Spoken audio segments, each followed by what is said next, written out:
risques spécifiques dans la DeFi. Ouais, C'est marrant, il y a quelques minutes, là, j'étais en train de préparer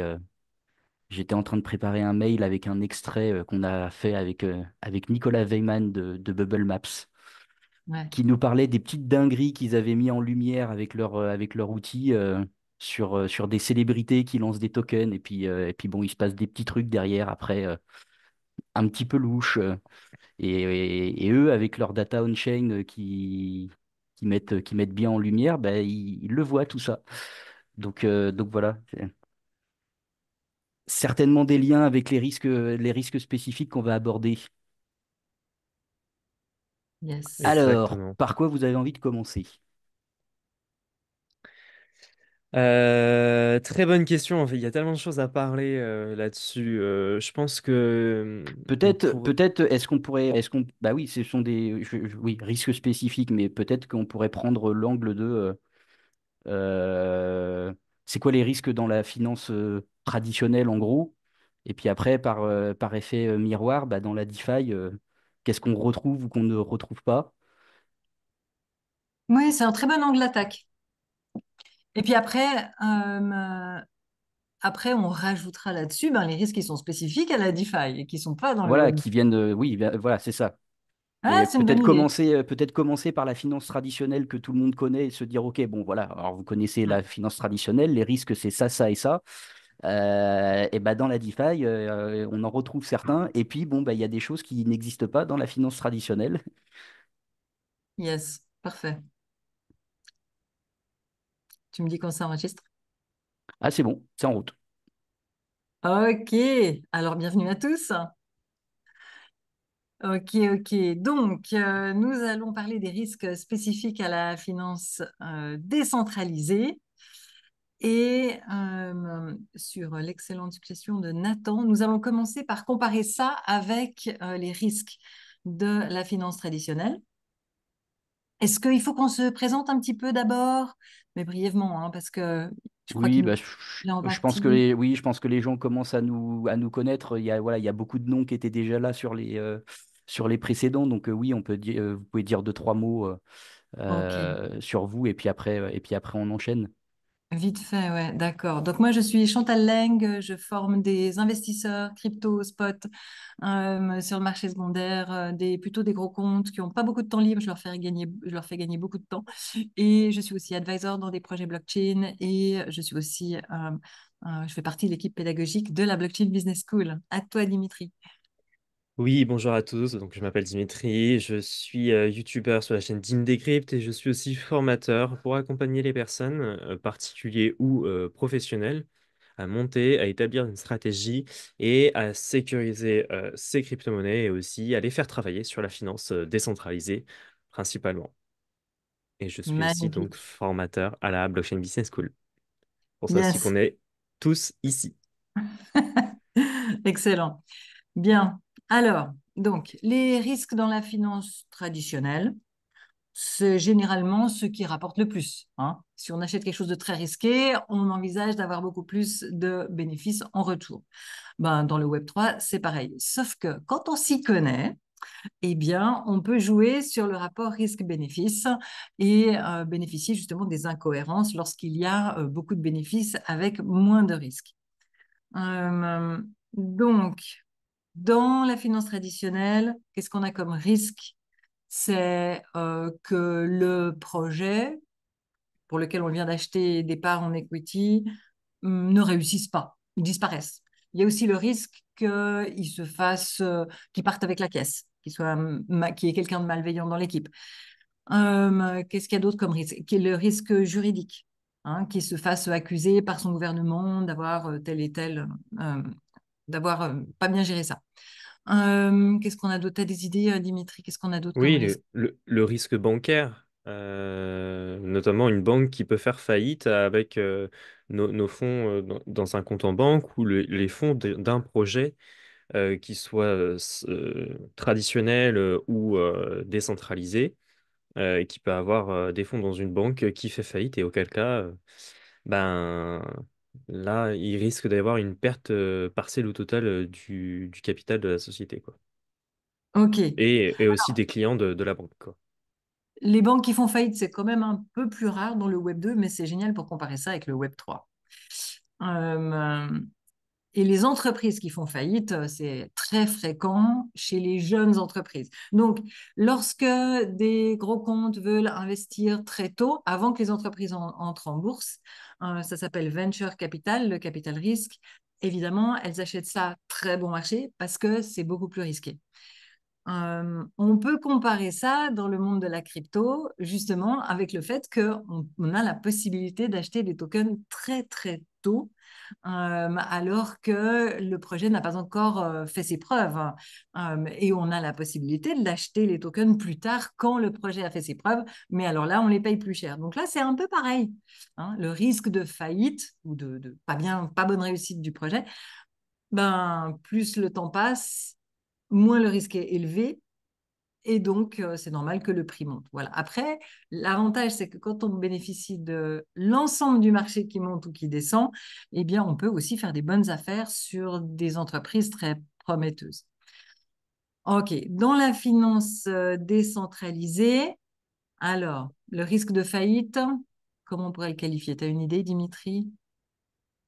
Un risque de faillite, généralement, peut venir sur un projet DeFi, sur le remboursement qu'il peut y avoir à la suite d'une attaque sur un projet, d'un hack. Je sais qu'il y en a beaucoup, il y en a eu beaucoup, et des projets qui ont fait faillite parce qu'ils ont dû rembourser leurs utilisateurs parce que ben, il y a eu une personne qui a dérobé au final les fonds qu'il y avait sur un contrat intelligent. D'où Ouais, tout à fait. d'une Regarde, là, faille de sécurité. là, j'affiche les hacks. On les voit sur defilama.com/hack, HACKS. Et là, c'est les hacks dont tu parles qui sont dans la finance décentralisée. Mm. Et on voit des exemples ici. Et pour ceux qui souhaiteraient étudier ça plus en détail, il y a toujours un lien. On peut aller voir les détails. Voilà, vas-y, continue, Dimitri. Oui, donc du coup, effectivement, il y a de nombreux projets hein, qui ont subi des hacks. Alors tous n'ont pas fait faillite, hein. On peut voir One Inch qui existe encore. Ouais. On peut voir aussi, bon, il y en a quand même pas mal, hein. Alors ceux qui n'ont pas fait faillite, c'est ceux qui ont ceux qui ont eu une trésorerie assez importante Ouais. et qui ont anticipé le coup. Mm. Alors je sais qu'il y a eu, j'ai cru entendre parler de Jumper qui avait une faille de sécurité. Et pareil, Jumper, c'est un gros projet qui existe toujours, mais on peut voir Tectonic là par exemple. Ça, c'est un projet que je ne connais pas. Je suis pas sûr qu'il existe encore.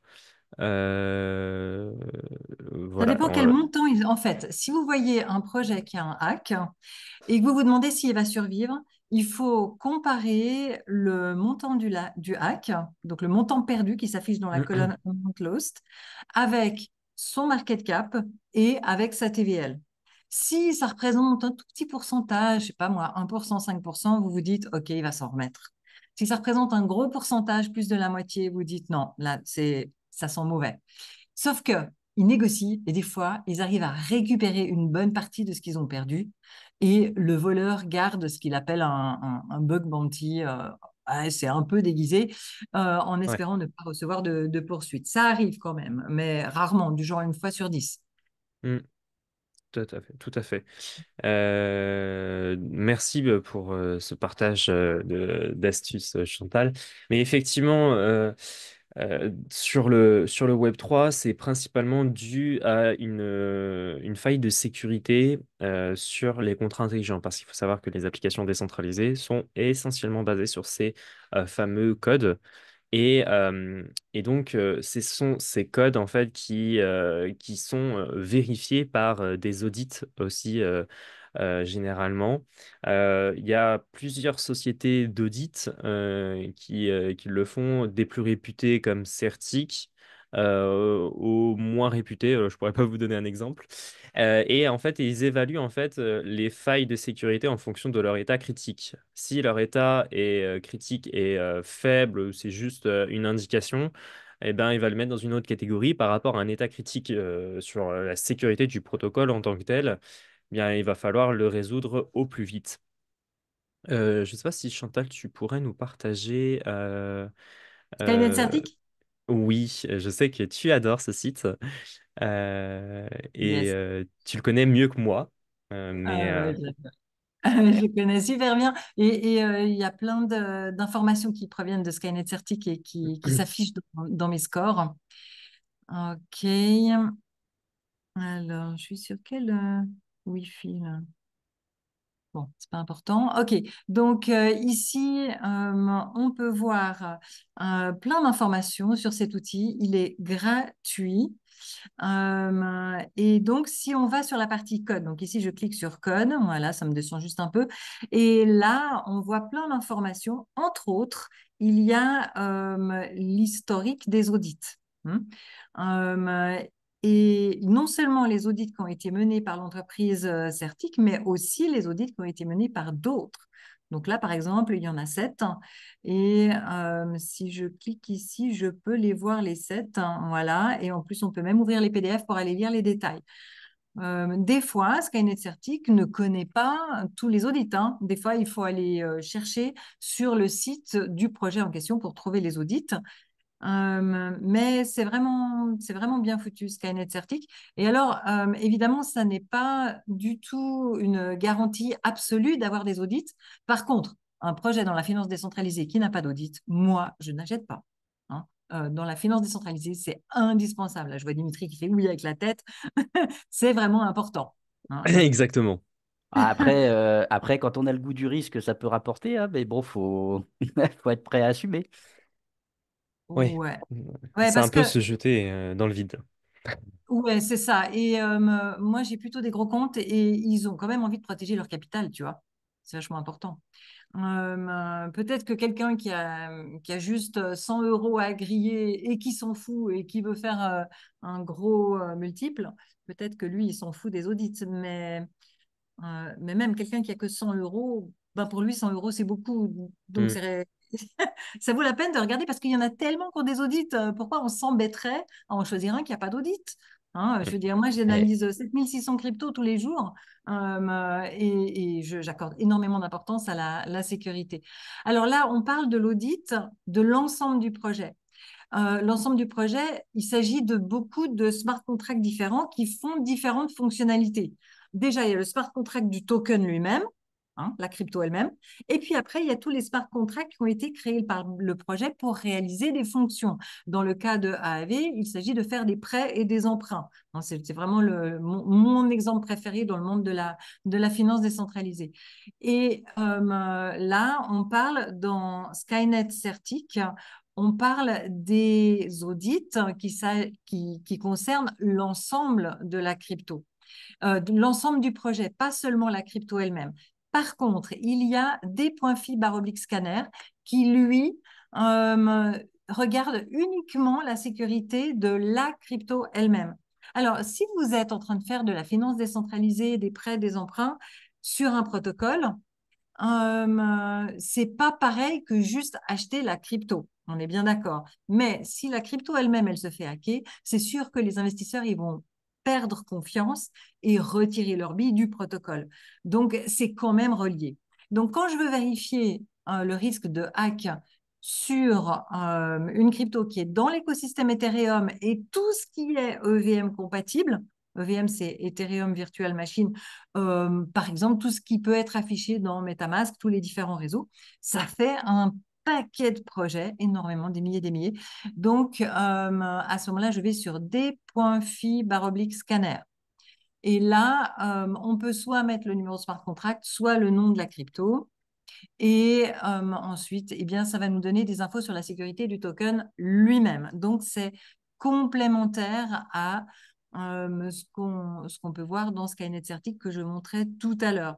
Et du coup, il va nous dire, voilà, lui, il a un excellent score, 95%.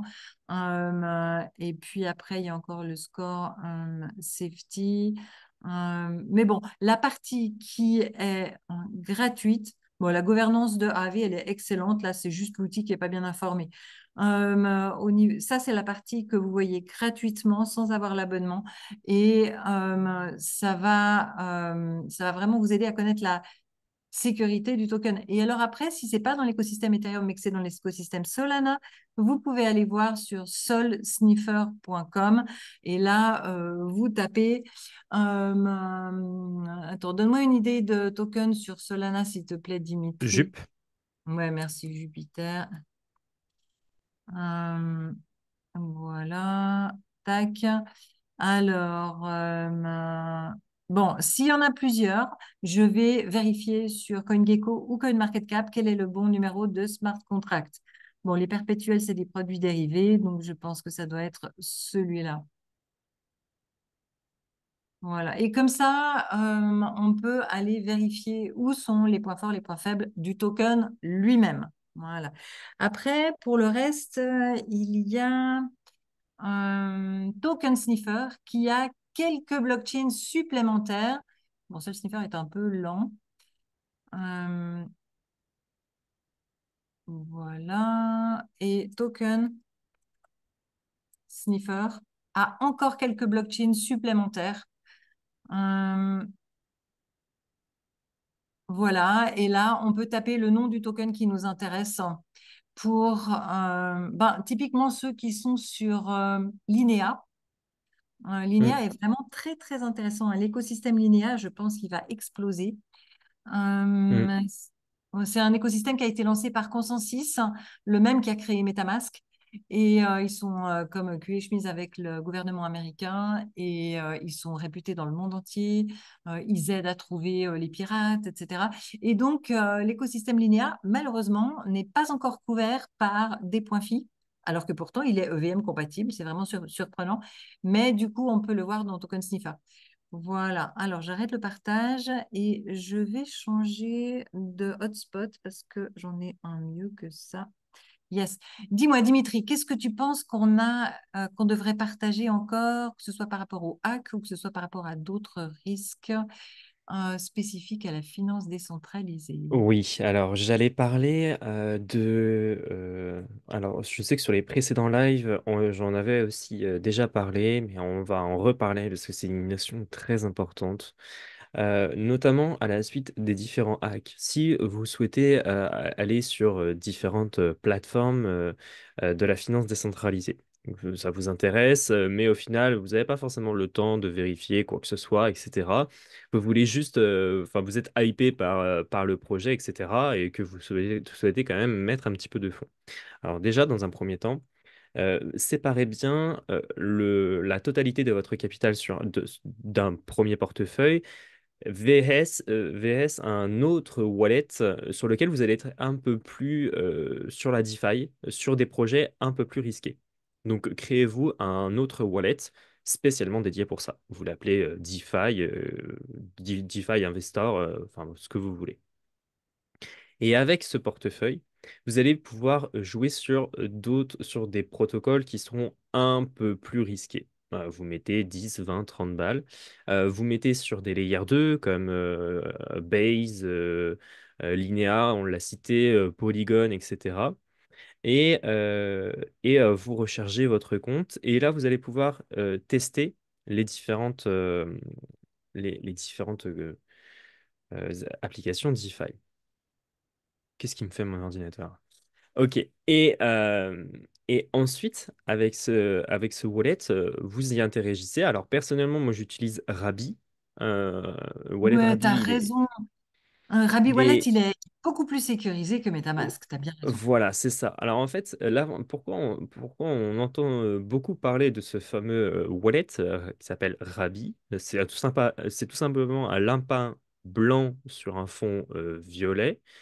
Et en fait, ce wallet permet déjà de visualiser tous ces tokens sur n'importe quel réseau dans un seul et même endroit. Donc ça déjà, c'est assez intéressant, surtout quand on fait de la finance décentralisée. Et en plus de ça, on a la possibilité de voir des approbations.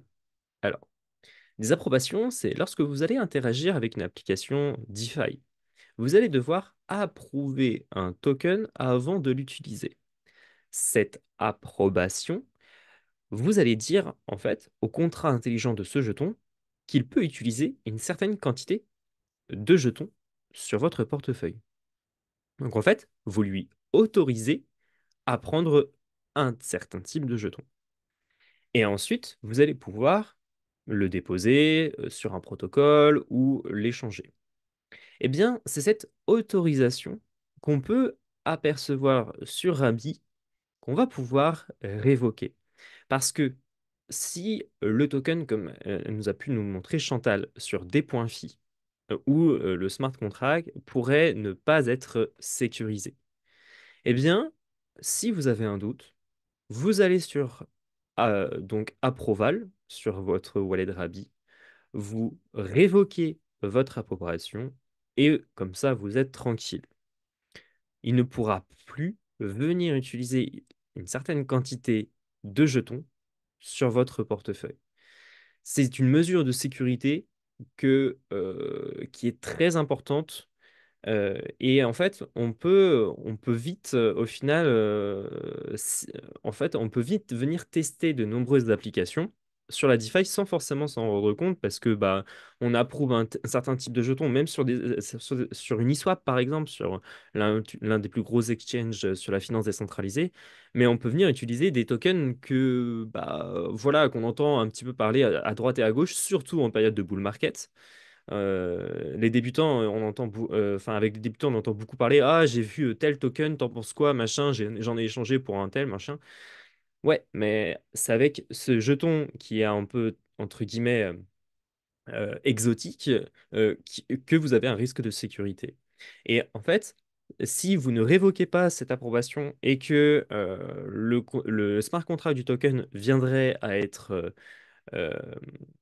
avoir une faille de sécurité, bah non seulement il va pouvoir prendre les tokens que vous avez spécifiquement sur votre wallet, mais aussi tous les tokens de votre wallet. Donc, si vous avez de l'ETH, si vous avez, je sais pas, du WBTC, bref, n'importe quel type de jeton sur votre portefeuille, bah, il peut tout vous siphonner. Et là, vous ne pourrez plus rien faire. À condition que tu aies validé un ordre que tu croyais être juste un ordre de connexion ou juste une permission sur une seule crypto, mais que, en fait, comme MetaMask n'est pas clair et que Rabi Wallet est beaucoup plus clair, eh bien, là, ça fait que tu as validé quelque chose qui lui permet de te pirater Exact. sur beaucoup plus de cryptos que ce que tu croyais au départ. Exactement. Alors personnellement, Absolument. ça m'est jamais arrivé, mais parce que je fais ultra gaffe à ça. À chaque fois que je vais sur un protocole, je vérifie les approbations et puis bah, quand j'ai pas forcément le temps, je regarde de temps en temps, une fois par mois, ce que j'ai comme approbation et je les révoque au final. Comme ça, je sais que je suis tranquille. Voilà. C'est vraiment une bonne pratique, tu as hyper raison. Et là, justement, on est en plein dans le sujet de cette vidéo, quels sont les risques spécifiques à la finance décentralisée. Parce que en finance classique, quelqu'un va pas pouvoir pomper de l'argent dans votre compte bancaire, il faut que vous donniez un ordre.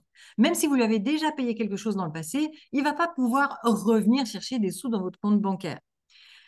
Éventuellement, si vous avez pris un abonnement avec une carte bancaire, ça va vous facturer une fois par mois, ok, mais là, ça va jamais le faire derrière votre dos. C'est quelque chose que vous avez validé et vous allez recevoir des emails pour vous le confirmer chaque mois. Donc, c'est beaucoup plus dangereux dans la finance décentralisée parce que, primo, ils peuvent le faire de manière beaucoup plus discrète et surtout, parce que c'est irréversible. Si vous avez une transaction avec Visa ou Mastercard que vous voulez annuler parce que c'était un pirate qui a essayé de vous prendre des sous, eh bien, la banque, elle va réellement vous l'annuler si vous le faites dans les délais.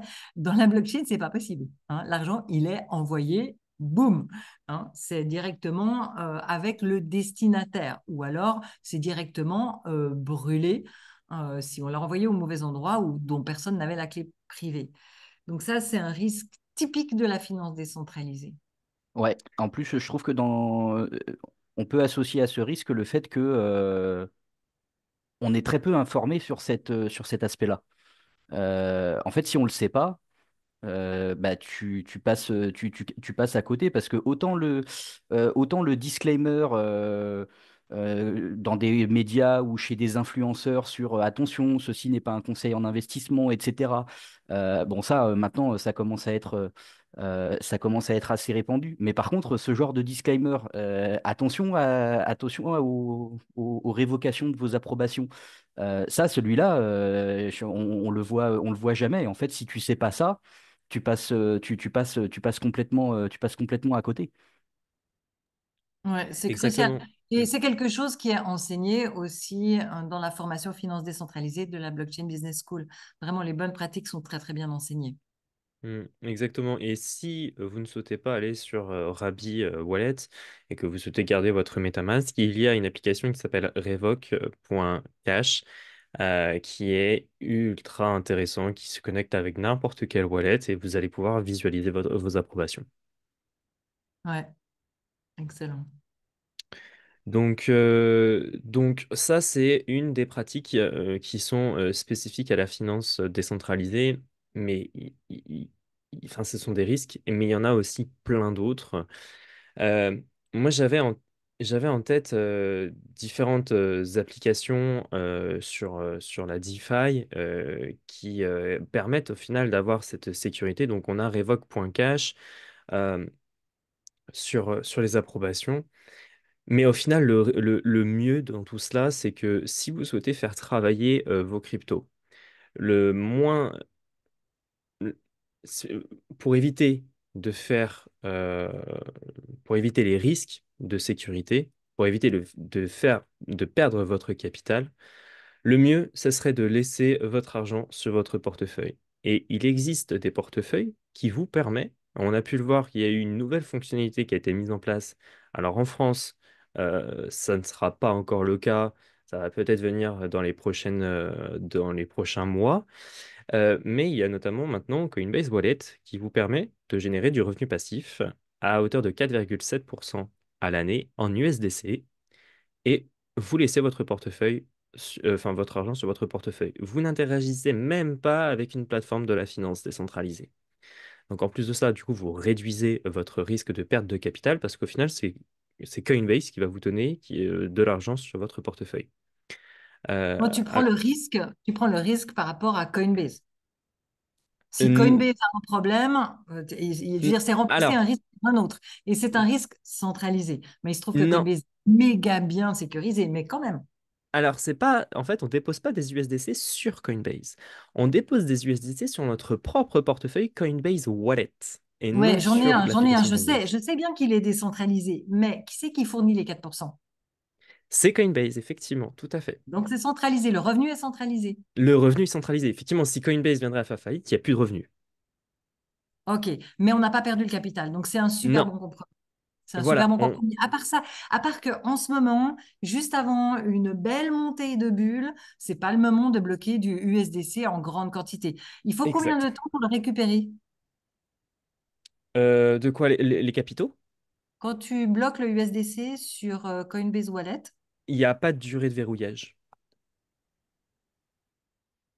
Ah, donc à tout moment, tu peux les retirer. Voilà, exactement. avantage pour te donner les 4%. Quel est leur business model?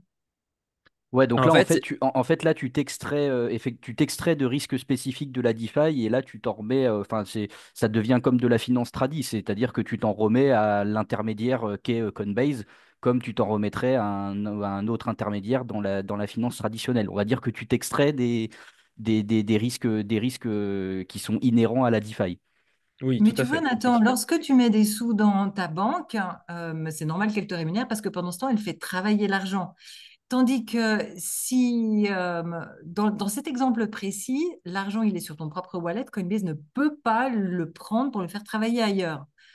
Mm. Donc, je me demande d'où est-ce qu'ils sortent ces 4%? Alors, ces 4% en majorité proviennent des rendements des bons du Trésor américain, qui eux possèdent en fait et qui redistribuent après à leurs clients. Ah, De ce que j'ai entendu ça, parler. oui, tu as raison, mais ça, c'est pour USDC qu'ils possèdent. Par contre, si c'est sur notre propre wallet, ils ne peuvent pas le prendre pour aller le placer sur les bons du Trésor. Oui, tout à fait. Mais en tout cas, Donc, c'est une fonctionnalité qui qui arrive dans les prochaines semaines aux États-Unis et qui va Oui, mais moi, arriver. je me demande toujours d'où vient l'argent. D'où vient l'argent? Parce que si l'argent vient de frais de transaction qui sont augmentés grâce au fait qu'on a déposé cet argent à cet endroit et qu'il y a une logique qui est saine, à ce moment-là, ça me va. Mais si Mhm. c'est de l'argent qui vient d'un endroit non décentralisé et qu'on ne peut pas voir la source, et à ce moment-là, ça ressemble beaucoup trop à un Ponzi. Et c'est d'ailleurs pour ça que je ne me suis pas fait avoir, et mes apprenants non plus, se sont pas fait avoir sur FTX, Et- UST et compagnie. Parce que je voyais bien que les 20%, ils ne correspondaient pas à un vrai yield. Tu vois, en 2022. Alors maintenant, c'est pour ça que j'ai le réflexe de demander toujours d'où vient Mhm. l'argent. Et c'est typiquement un réflexe qui est une bonne pratique en finance décentralisée. Tout à fait. Tout à fait. Tout rendement a forcément une origine et il faut se poser les bonnes questions avant d'y investir, effectivement. Mhm. Excellent. Et puis alors, attends, mais j'ai repéré encore plein d'autres risques. Alors, il y a le risque de changement du pourcentage. Tu places un capital en apport de liquidité ou en staking. Et en fait, le pourcentage de gain, la plupart du temps, maintenant commence à exister des outils qui fixent ça, mais la plupart du temps, le pourcentage varie en fonction de l'offre et la demande. C'est logique. S'il ne varie pas, il faut aller étudier comment ça fonctionne parce que ça pourrait être un Ponzi. Mais si on voit bien dans le smart contract le fonctionnement et ensuite on voit dans les wallets que c'est effectivement des fees engrangés qui viennent en récompense et que c'est bien foutu, eh bien à ce moment-là, c'est réglo. Sauf qu'il y a des gens qui vont investir à un endroit parce qu'ils voient un énorme pourcentage.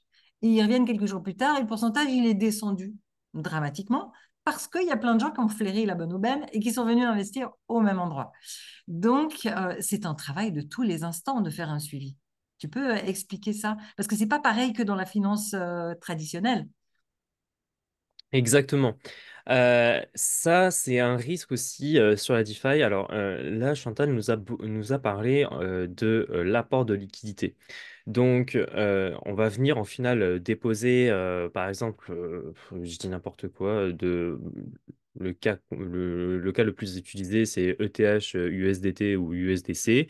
On va le déposer, par exemple, sur Uniswap. Et en fait, ce qui est intéressant avec Bifi, c'est que, pardon, pas Bifi, DeFi Lama, c'est qu'on peut voir les rendements sur Uniswap. Et quand ce sont des nouvelles cryptos qui arrivent, eh bien, on peut voir que ces rendements peuvent être mirobolants. Et pourquoi? Ben, parce que tout simplement, il y a très peu d'apport de liquidité et voilà, il y a très peu d'apport de liquidité et le token vient tout simplement, vient tout juste d'être créé. Donc il y a énormément de personnes qui veulent acheter ce token pour ajouter ce token dans de la liquidité. Et auquel cas, les rendements sont tout aussi importants. Et après, ils vont venir ces rendements vont venir diminuer parce que ça peut pas tenir sur du long terme. Très concrètement, là, on est à, je sais même pas combien de pourcents, il y a tellement de C'est chiffres. énorme, c'est énorme. Mais C'est regarde, énorme. regarde, en fait, c'est ce que tu viens de dire, c'est qu'il y a très peu de liquidité. Regardez, regarde, là, il y a vraiment très, très peu de liquidité. Donc, si vous cherchez une bonne affaire, vous cliquez sur APY. Hein. Donc, ça, c'est le rendement. Quand il y a un Y au lieu du R, là, dans APY, c'est Le rendement composé. analysé en comptant l'effet compounding de réinvestir les gains. OK. Donc là, si vous scrollez, vous cherchez où est-ce qu'il y a vraiment un joli volume, vous cherchez le M. Voilà. Là, ça, c'est 75 millions. Donc, il a plus de volume que les autres, alors qu'il est à 23 000 de bénéfices. Probablement qu'il est très, très, très risqué. Donc là, il y a un vrai risque de capital hein, quand on a des trucs pareils, parce que généralement, c'est quelque chose qui n'a pas encore fait ses preuves. Mais si vous Alors, allez sur Orca et sur cette paire-là, peut-être que pendant quelques temps, vous allez pouvoir profiter d'un APY monstrueux. voilà. Alors, je m'arrêterai sur cette ligne. C'est très intéressant ce que tu viens de citer parce qu'au final, bon, on peut voir que Orca, c'est pas la plateforme qui va poser problème. C'est ni le réseau, Solana, on connaît. C'est plus donc la paire Sol RXS. Et alors, ça va être la paire. Sol RXS, va y avoir un contrat intelligent derrière cette paire.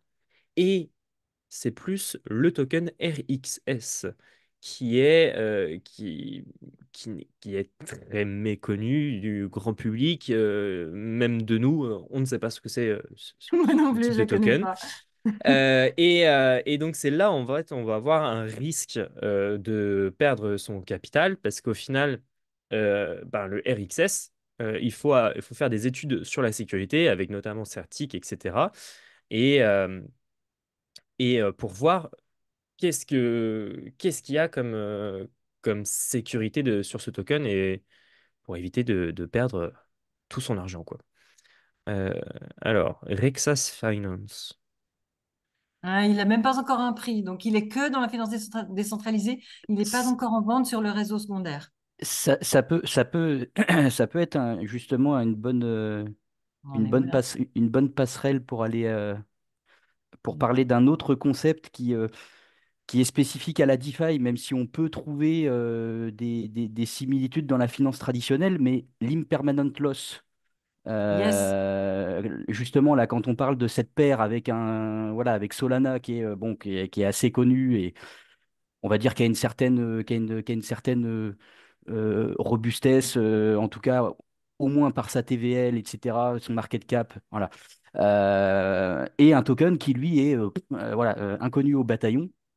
Et ça, ce principe-là, c'est ouais, c'est très spécifique à la DeFi aussi, et c'est le genre de truc aussi qui peut faire, enfin, qui peut provoquer quelques surprises quand on le connaît pas et qu'on n'en tient pas compte. ouais, ouais, Et absolument.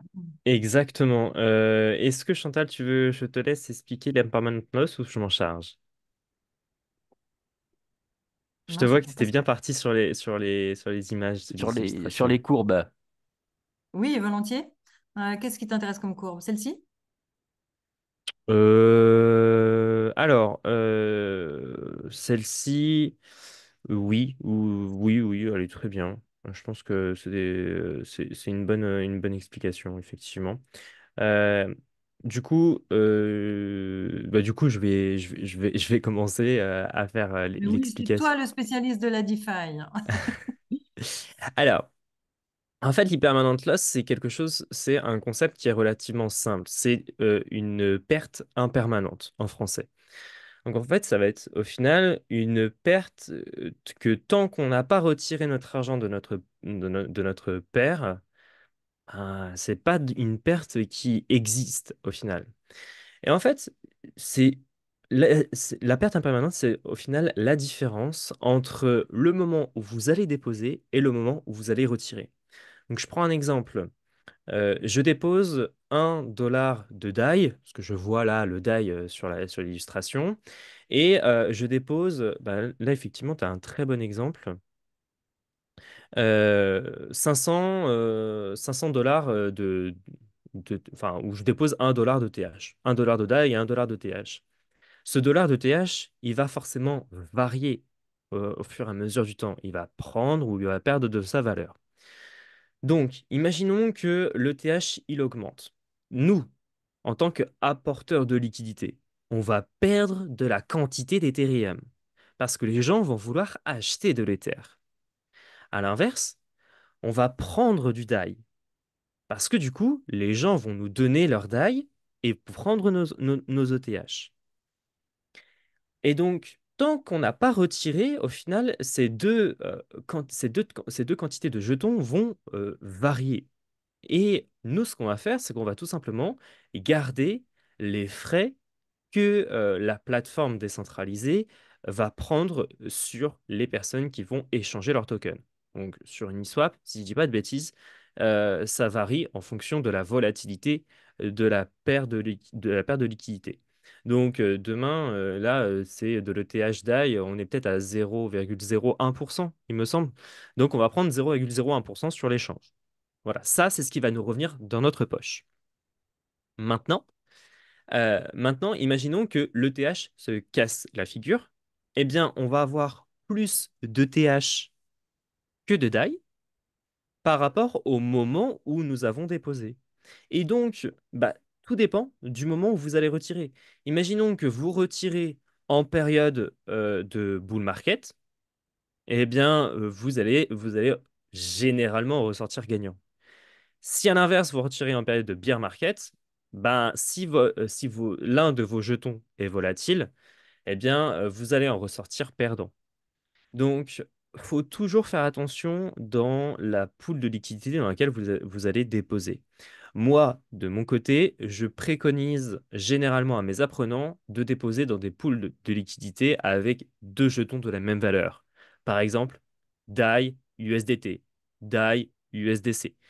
Et comme ça, vous êtes sûr que demain, ben, votre DAI va toujours valoir 1 dollar et vos USDC va toujours valoir 1 dollar. Donc au final, vous allez prendre sur un, mais vous allez perdre sur l'autre, mais au final, ça restera toujours la même valeur. Voilà pourquoi, en final, les pertes impermanentes, c'est quelque chose qui peut être très nébuleux, mais quand on a compris, personnellement, moi, j'évite les pools de liquidité avec des tokens qui varient énormément. Excellent, merci. Au passage, si vous avez du mal à retrouver le DAI, ne vous inquiétez pas, il vient de changer de nom, il s'appelle USDC. Maker vient de changer de nom, il s'appelle Sky. Non, pardon, pas USDC, USDS.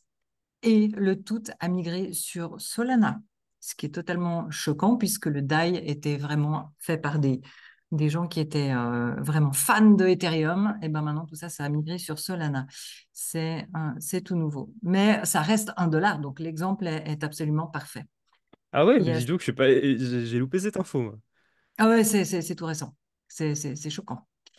Ok, ok, je Alors, reste sur le j'arrête cul. le partage. Yes. Mais bon, ça reste très intéressant.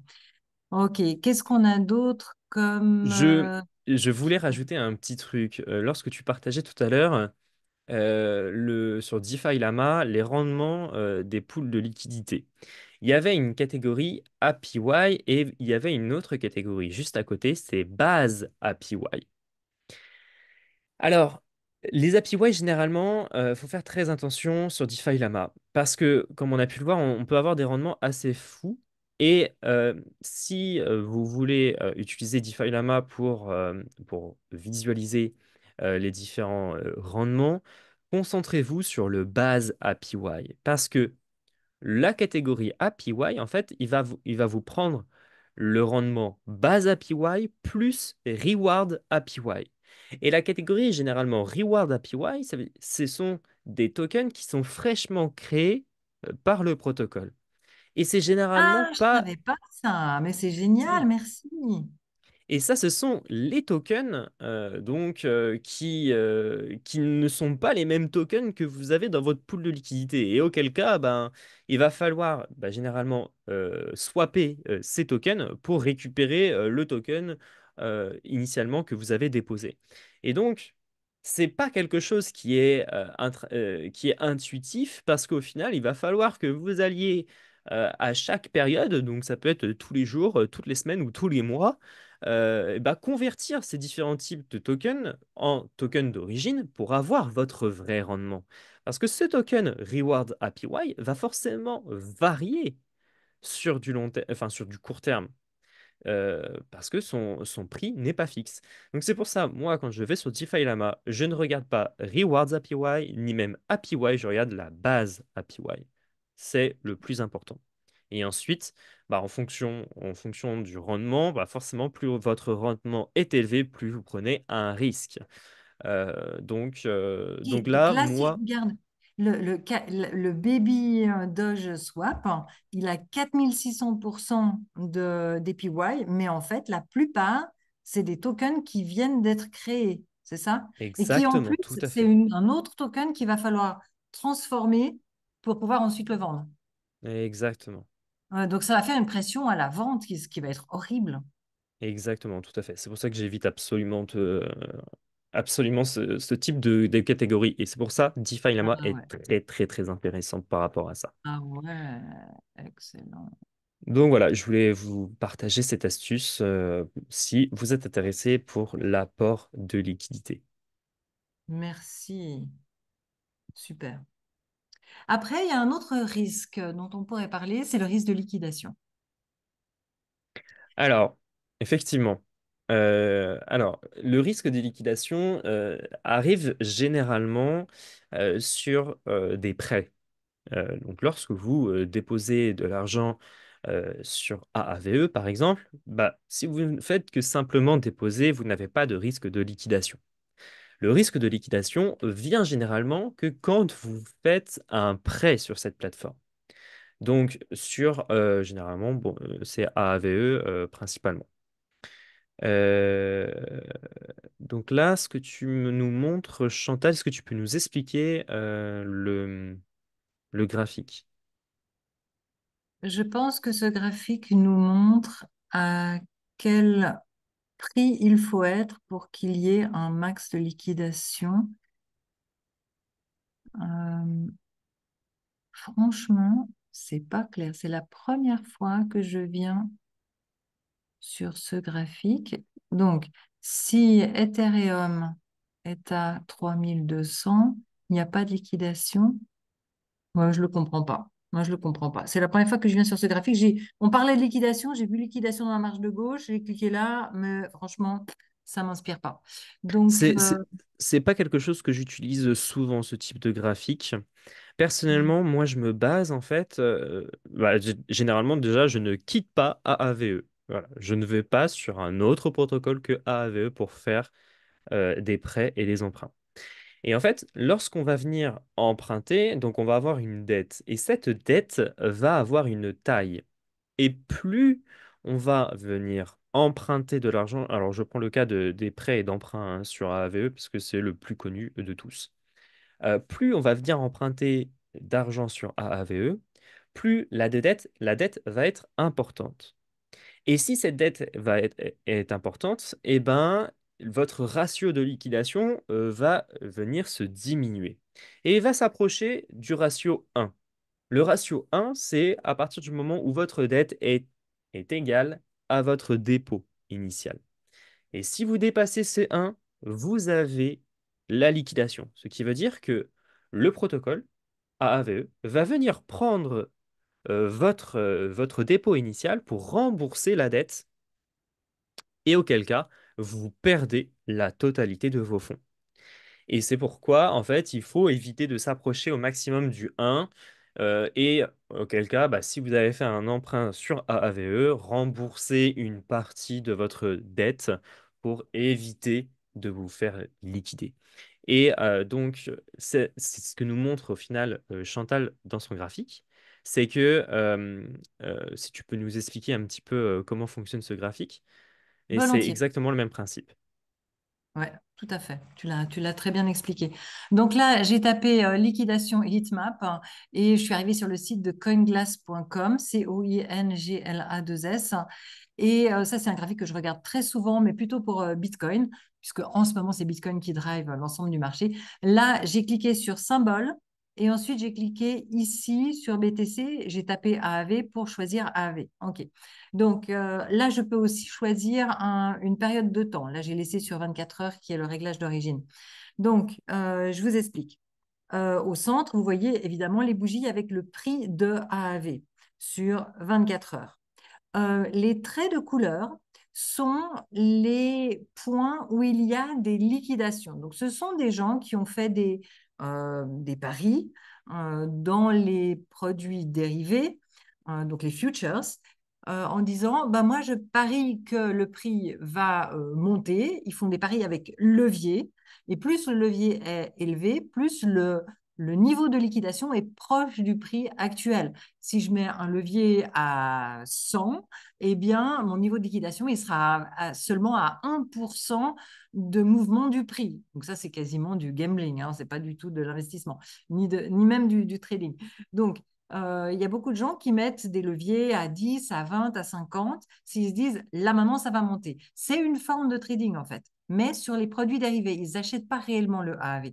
Donc, il faut savoir que les exchanges et les market makers, hein, ceux qui, on va dire, gèrent les transactions, eh bien, ils reçoivent un pourcentage dans les cas de liquidation. Donc, ils ont intérêt à ce qu'il y ait un maximum de liquidation. Et ils ont des gros capitaux qui leur permettent de faire bouger le marché. Et ici, par exemple, on peut voir que si le prix atteint 163,222 dollars par AAV, alors il y aura 126 000 AAV qui seront liquidés.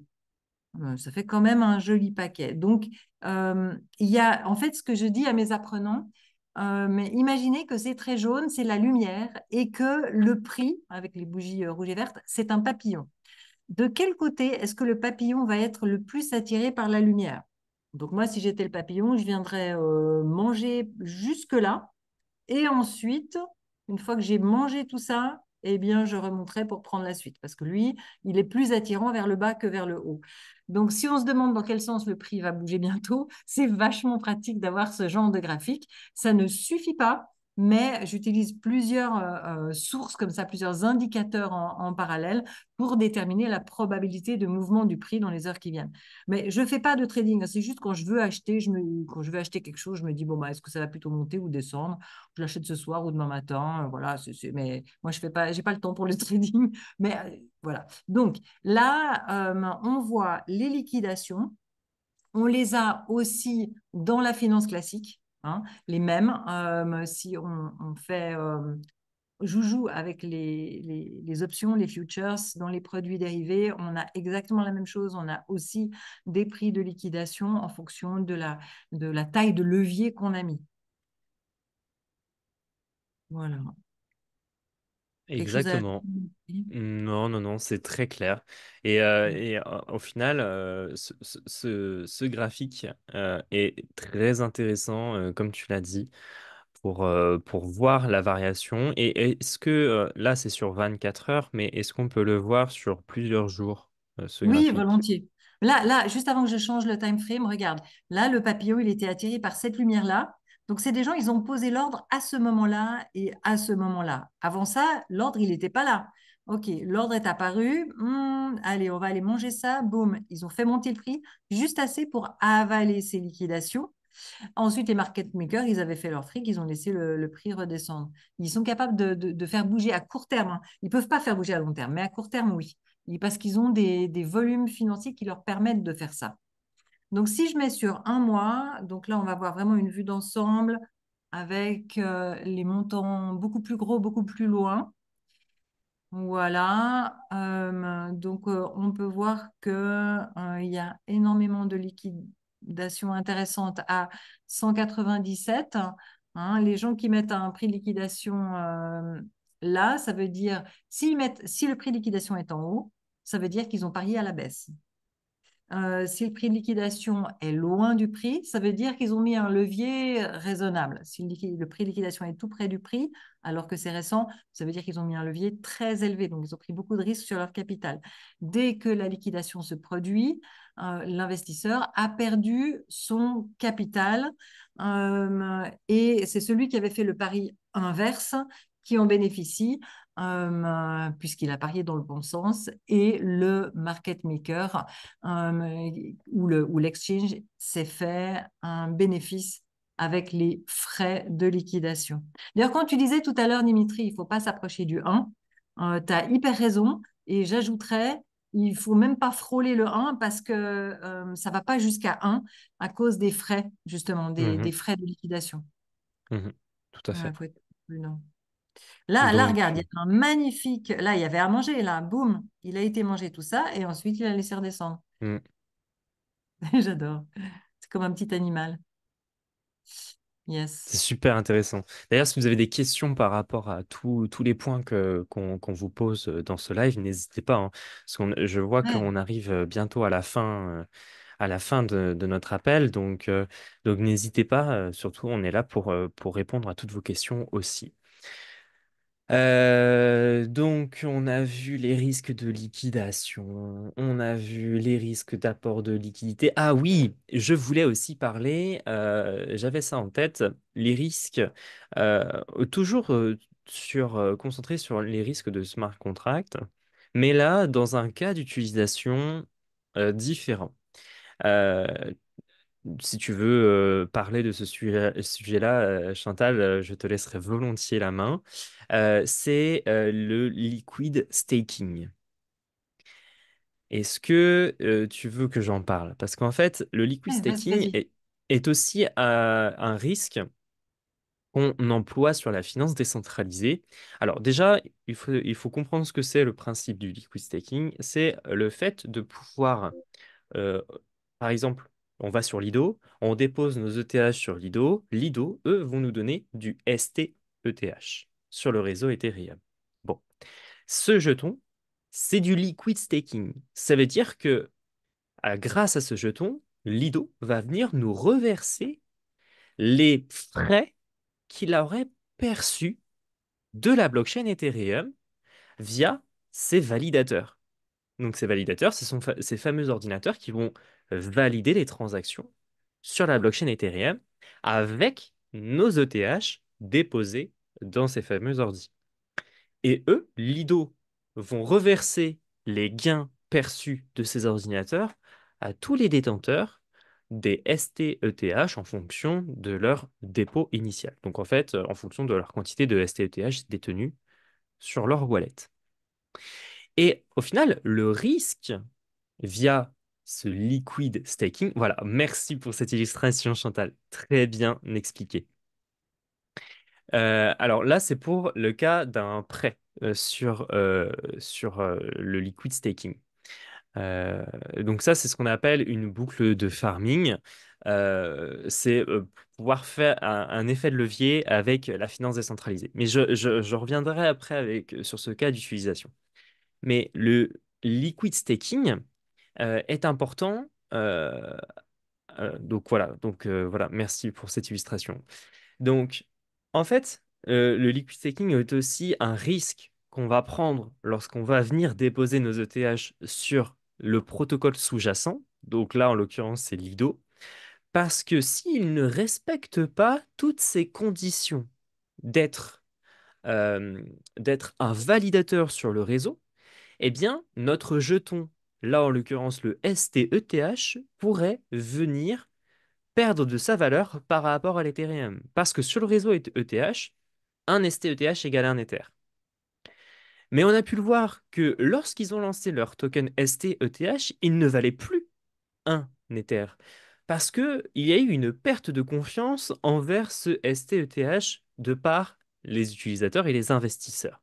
Donc les gens vendaient tout et auquel cas ça a fait chuter légèrement le prix du STETH. Donc c'est pour ça que c'est aussi un risque que vous utilisez, que vous avez si vous allez sur la finance décentralisée et notamment sur le liquid staking. N'utilisez pas des plateformes qui sont très peu connues. Allez sur DeFi Lama, vous regardez les plus gros protocoles de liquid staking sur le token qui vous intéresse. Je sais que DeFi Lama nous le montre très bien. Si tu vas dans la catégorie DeFi et que tu vas dans alors, ça va être dans les overviews. Ça va être dans l'overview. Et là, si tu descends, tu as donc, en fonction des catégories, si tu cliques sur Liquid Staking, dans un des protocoles, peu importe. Bon, là, on peut voir déjà que Lido, c'est le premier. Et ensuite, on a le Binance Staking ETH. Donc là, c'est principalement du staking d'Ethereum.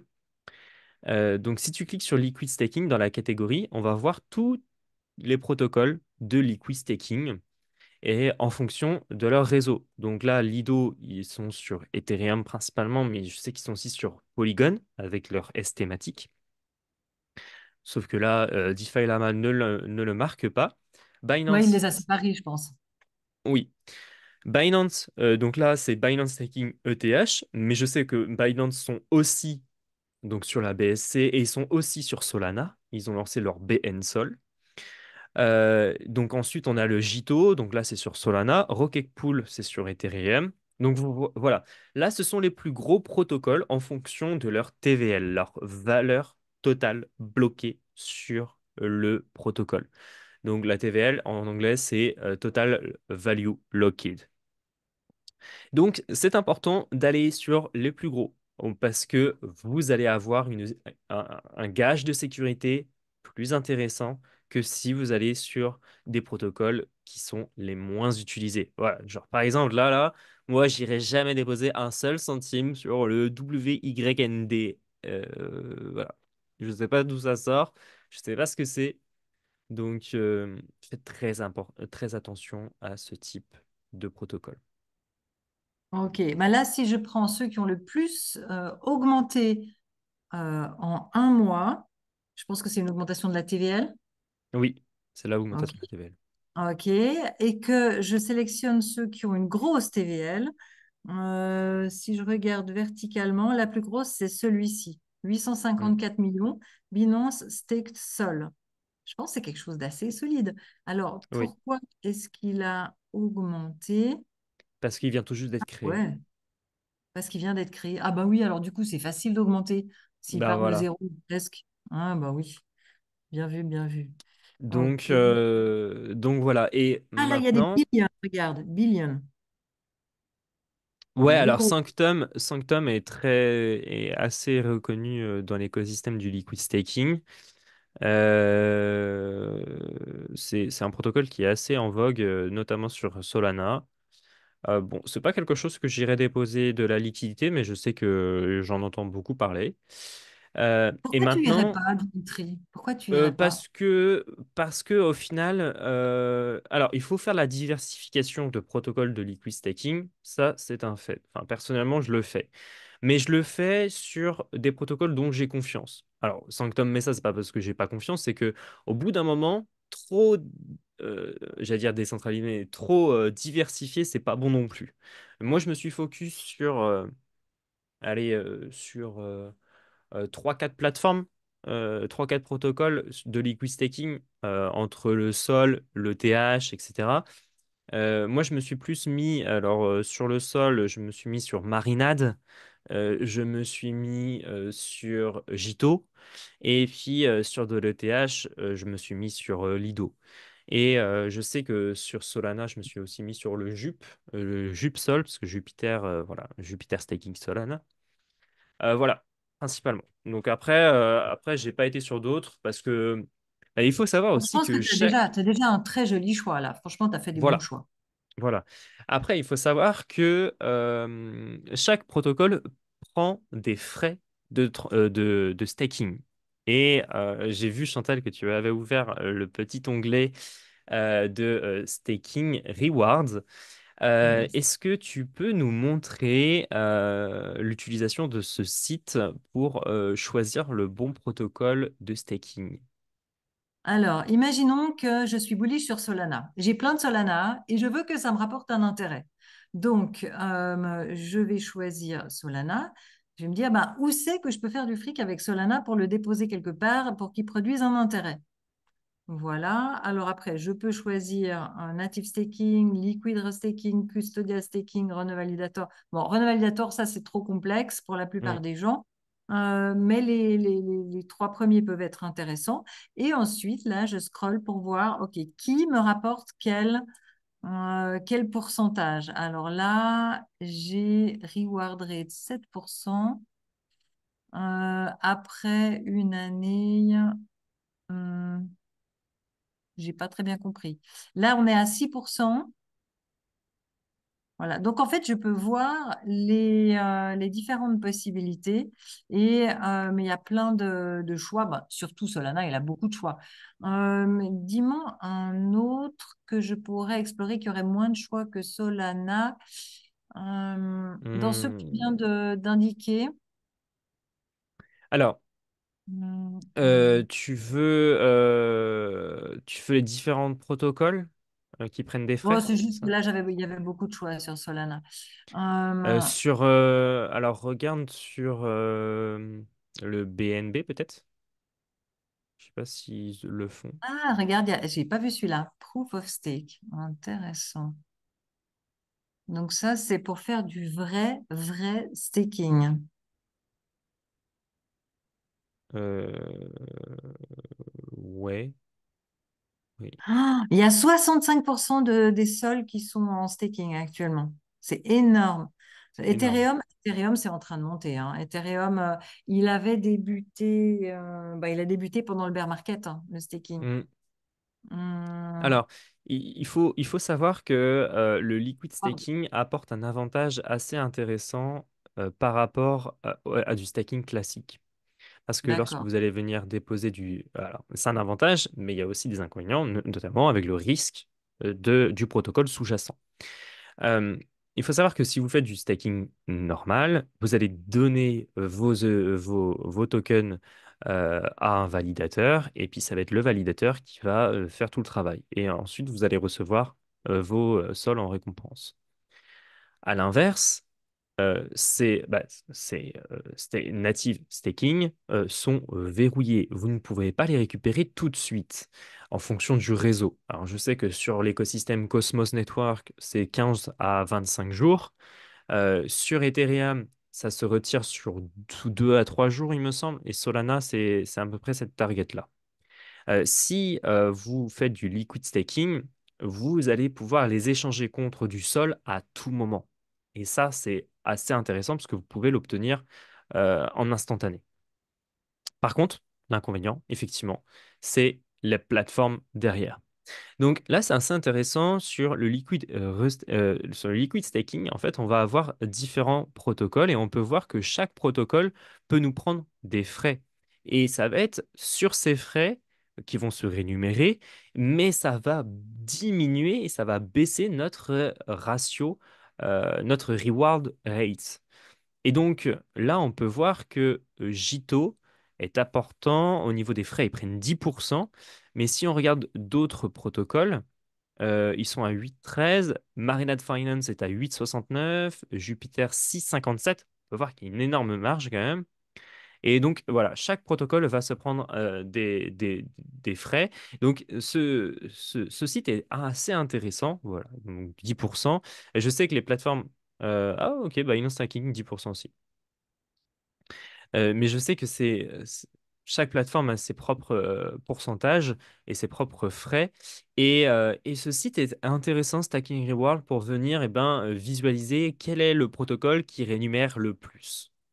Alors, ça varie, hein. Là, on est à 8,69, mais je sais que au moment où j'ai fait ma petite analyse, Marina était plus faible que le Jito. Donc voilà, ça varie.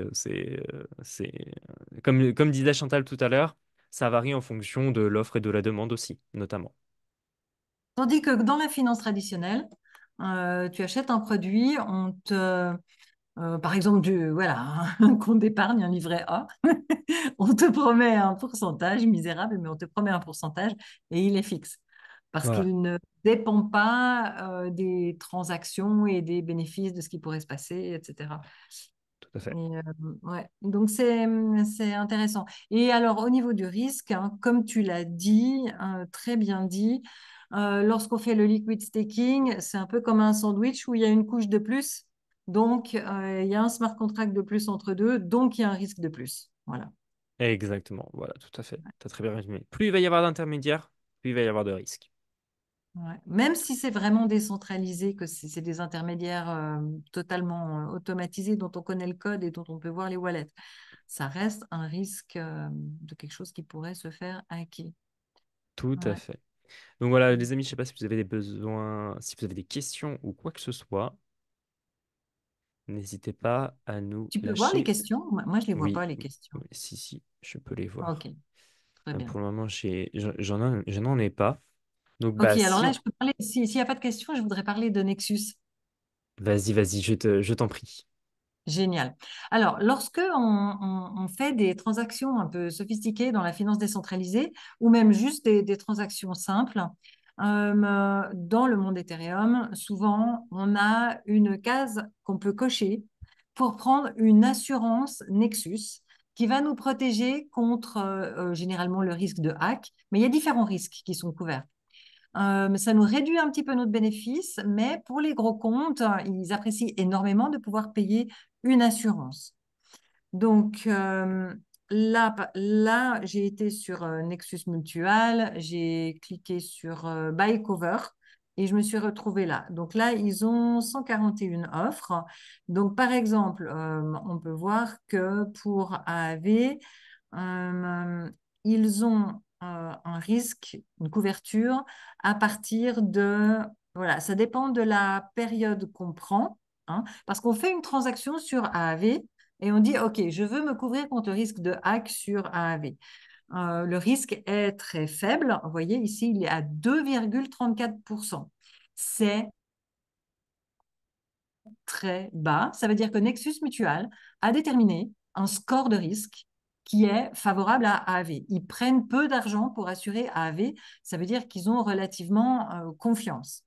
Si à l'opposé, on prend, je ne sais pas, un qui est jugé comme beaucoup plus risqué par Nexus Mutual, eh bien, on peut voir que ici,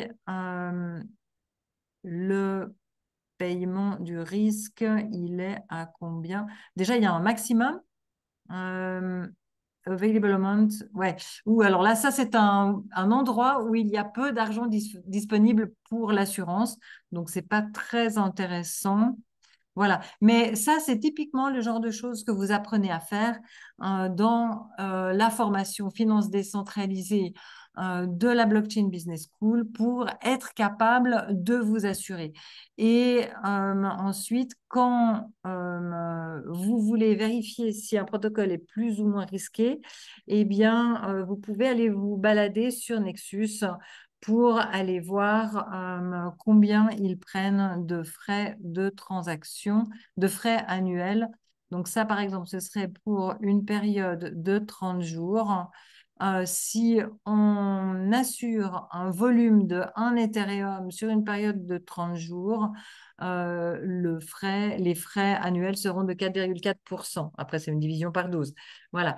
Donc, et donc, ça va vous coûter, pour assurer un Ethereum sur 30 jours, sur ce listing, hein, Notional V3, eh bien, à ce moment-là, vous payez 0,0036. Vous connectez vos toilettes, vous les payez et vous êtes couvert contre ce risque. Si ensuite ce produit notional se fait hacker, eh bien, vous allez récupérer votre capital. Donc, pour estimer le risque, c'est intéressant de voir le pourcentage que Nexus demande pour assurer les différents protocoles. Pas mal, hein? Je trouve que c'est un très bon outil aussi, oui, effectivement, pour visualiser aussi le risque.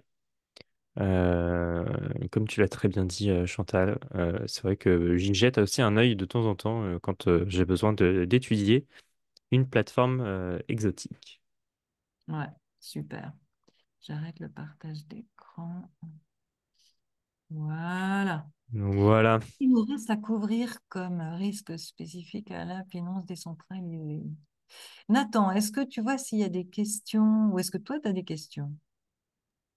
Hop, alors il n'y a pas il y a pas eu de questions encore jusqu'à maintenant, donc effectivement, on réitère, hein, si vous avez des questions à poser, c'est le moment.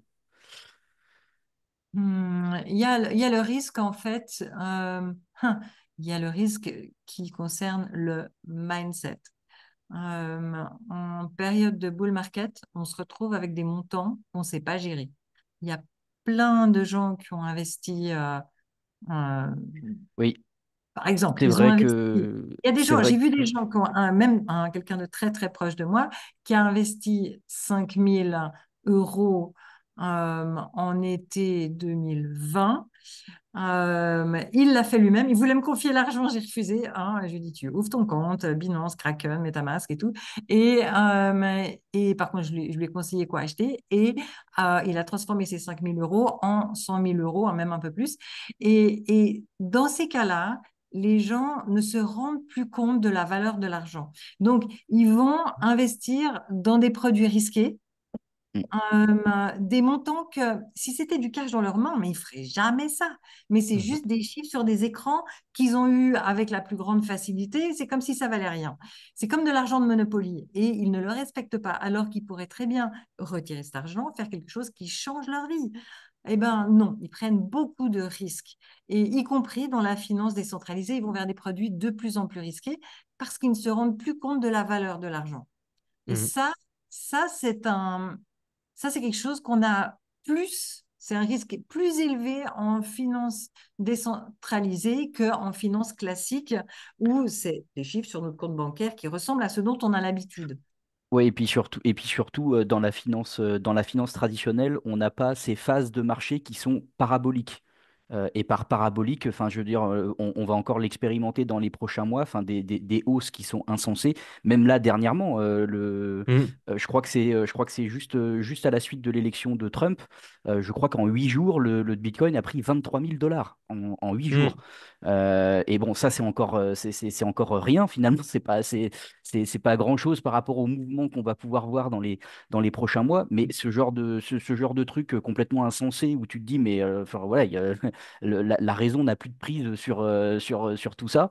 Ça, dans la finance traditionnelle, ce genre de mouvement, tu l'as pas. Et c'est là où l'aspect psychologique, en fait, il joue encore plus, quoi. Parce qu'en fait, dans ces phases de marché, dans les cryptos, il y a une adrénaline, une euphorie qui est. Enfin voilà, les gens sont complètement dopés, ils sont surexcités. Et c'est effectivement dans ces moments-là, en fait, où tu réfléchis même plus, quoi. Et tu fais plus attention à ce que tu fais. Et, euh, et oui, par rapport à ce que tu disais, effectivement, sur les montants et sur la valeur de l'argent ou les gens qui se rendent plus compte, en fait, c'est Owen Simonin qui a dit ça dernièrement et j'ai trouvé ça très bien expliqué. C'est que, en fait, euh, pour être vraiment aguerri dans tout ça, il faut se tromper, il faut faire des conneries. On va forcément en Mhm. faire. Et il n'y a pas de meilleur apprentissage que celui-là.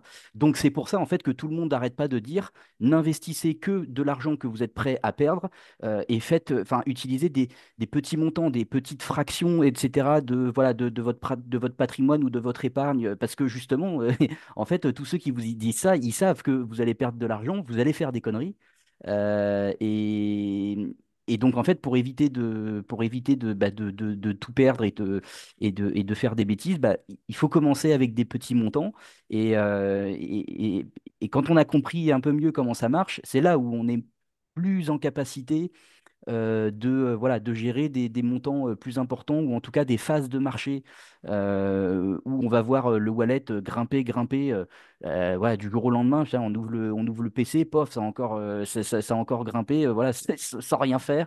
Enfin, donc il faut se tromper.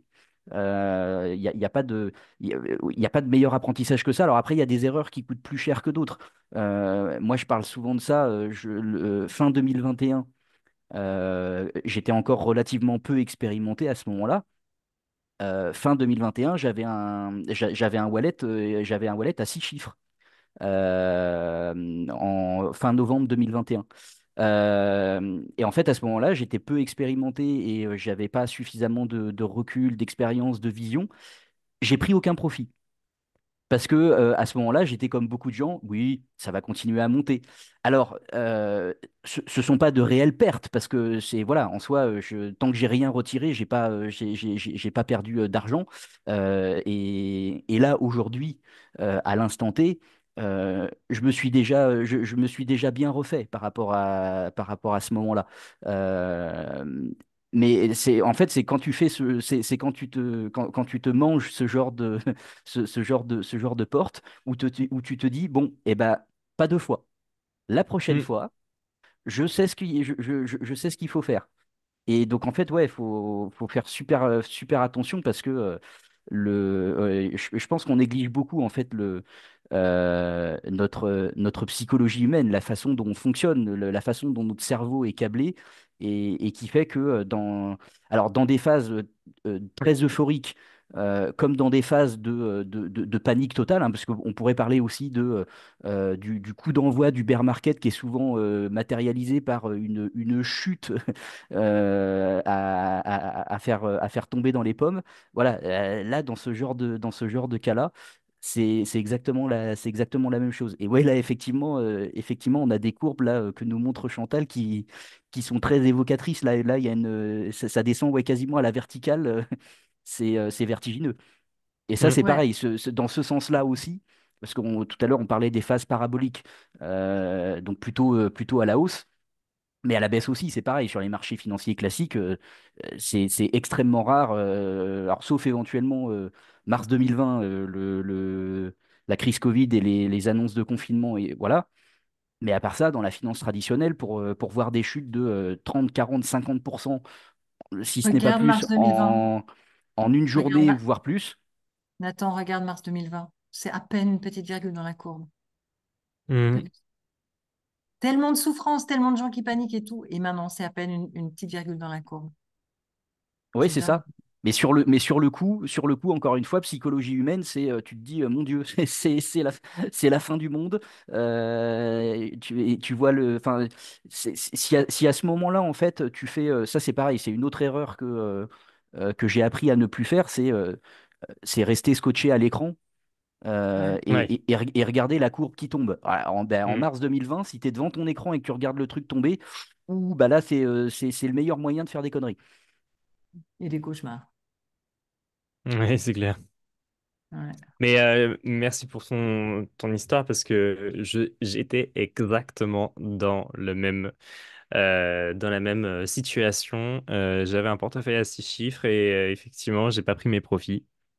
Et, euh, et maintenant, je sais ce que je fais parce que j'ai établi un plan de sortie. Je sais quand est-ce qu'il faut que je sorte. Je sais combien je dois sortir, etc.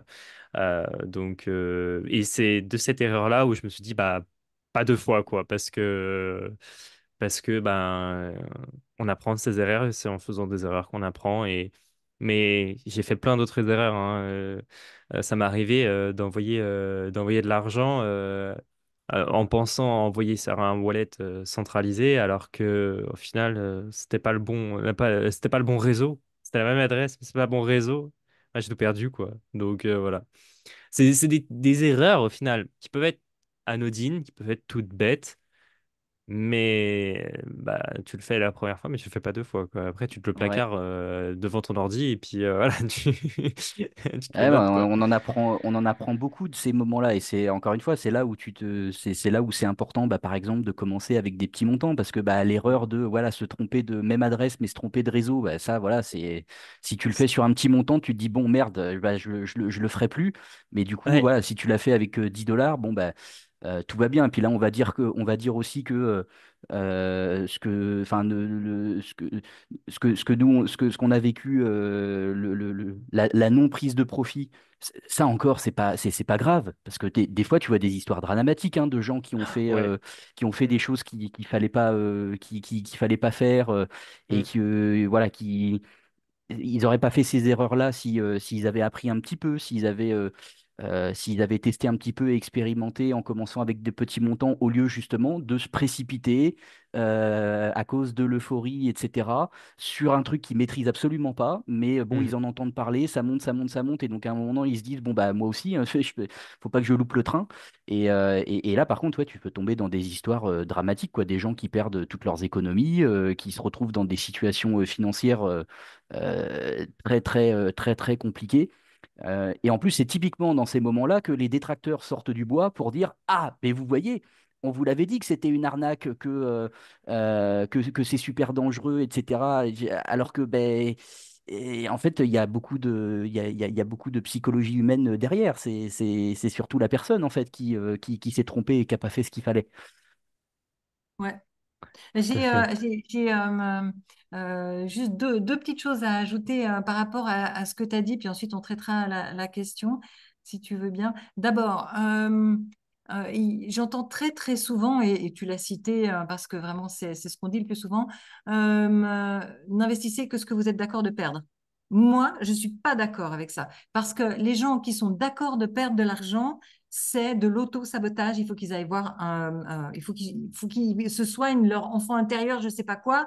Il faut qu'ils se soignent. C'est les gens qui sont d'accord de perdre de l'argent. Il ne faut pas qu'ils investissent du tout. Ils ont un problème émotionnel. Et moi, j'utilise un autre vocabulaire. Je dis, il faut investir seulement l'argent dont vous n'avez réellement pas besoin. Mhm. C'est vachement différent comme attitude. Parce que les mots ont un impact sur nos décisions ultérieures, en passant par le subconscient. Ça a l'air un peu perché ce que je dis, mais c'est la vérité. Hein. Je veux dire, Mhm. c'est comme si vous avez acheté une voiture verte et tout d'un coup, vous allez voir plein de voitures vertes dans la rue. Vous avez donné une cible à votre subconscient. Si la cible, c'est je suis d'accord de perdre cet argent, franchement, c'est pas le bon plan. Donc, il faut faire très attention au vocabulaire.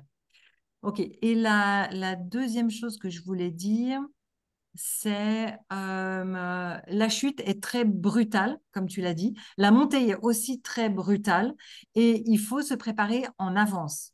Sinon, après, quand on est déjà quelque part par là, on a l'impression d'avoir loupé le train, alors qu'il y a encore toute cette montée. Actuellement, on en est quelque part par là, en fait.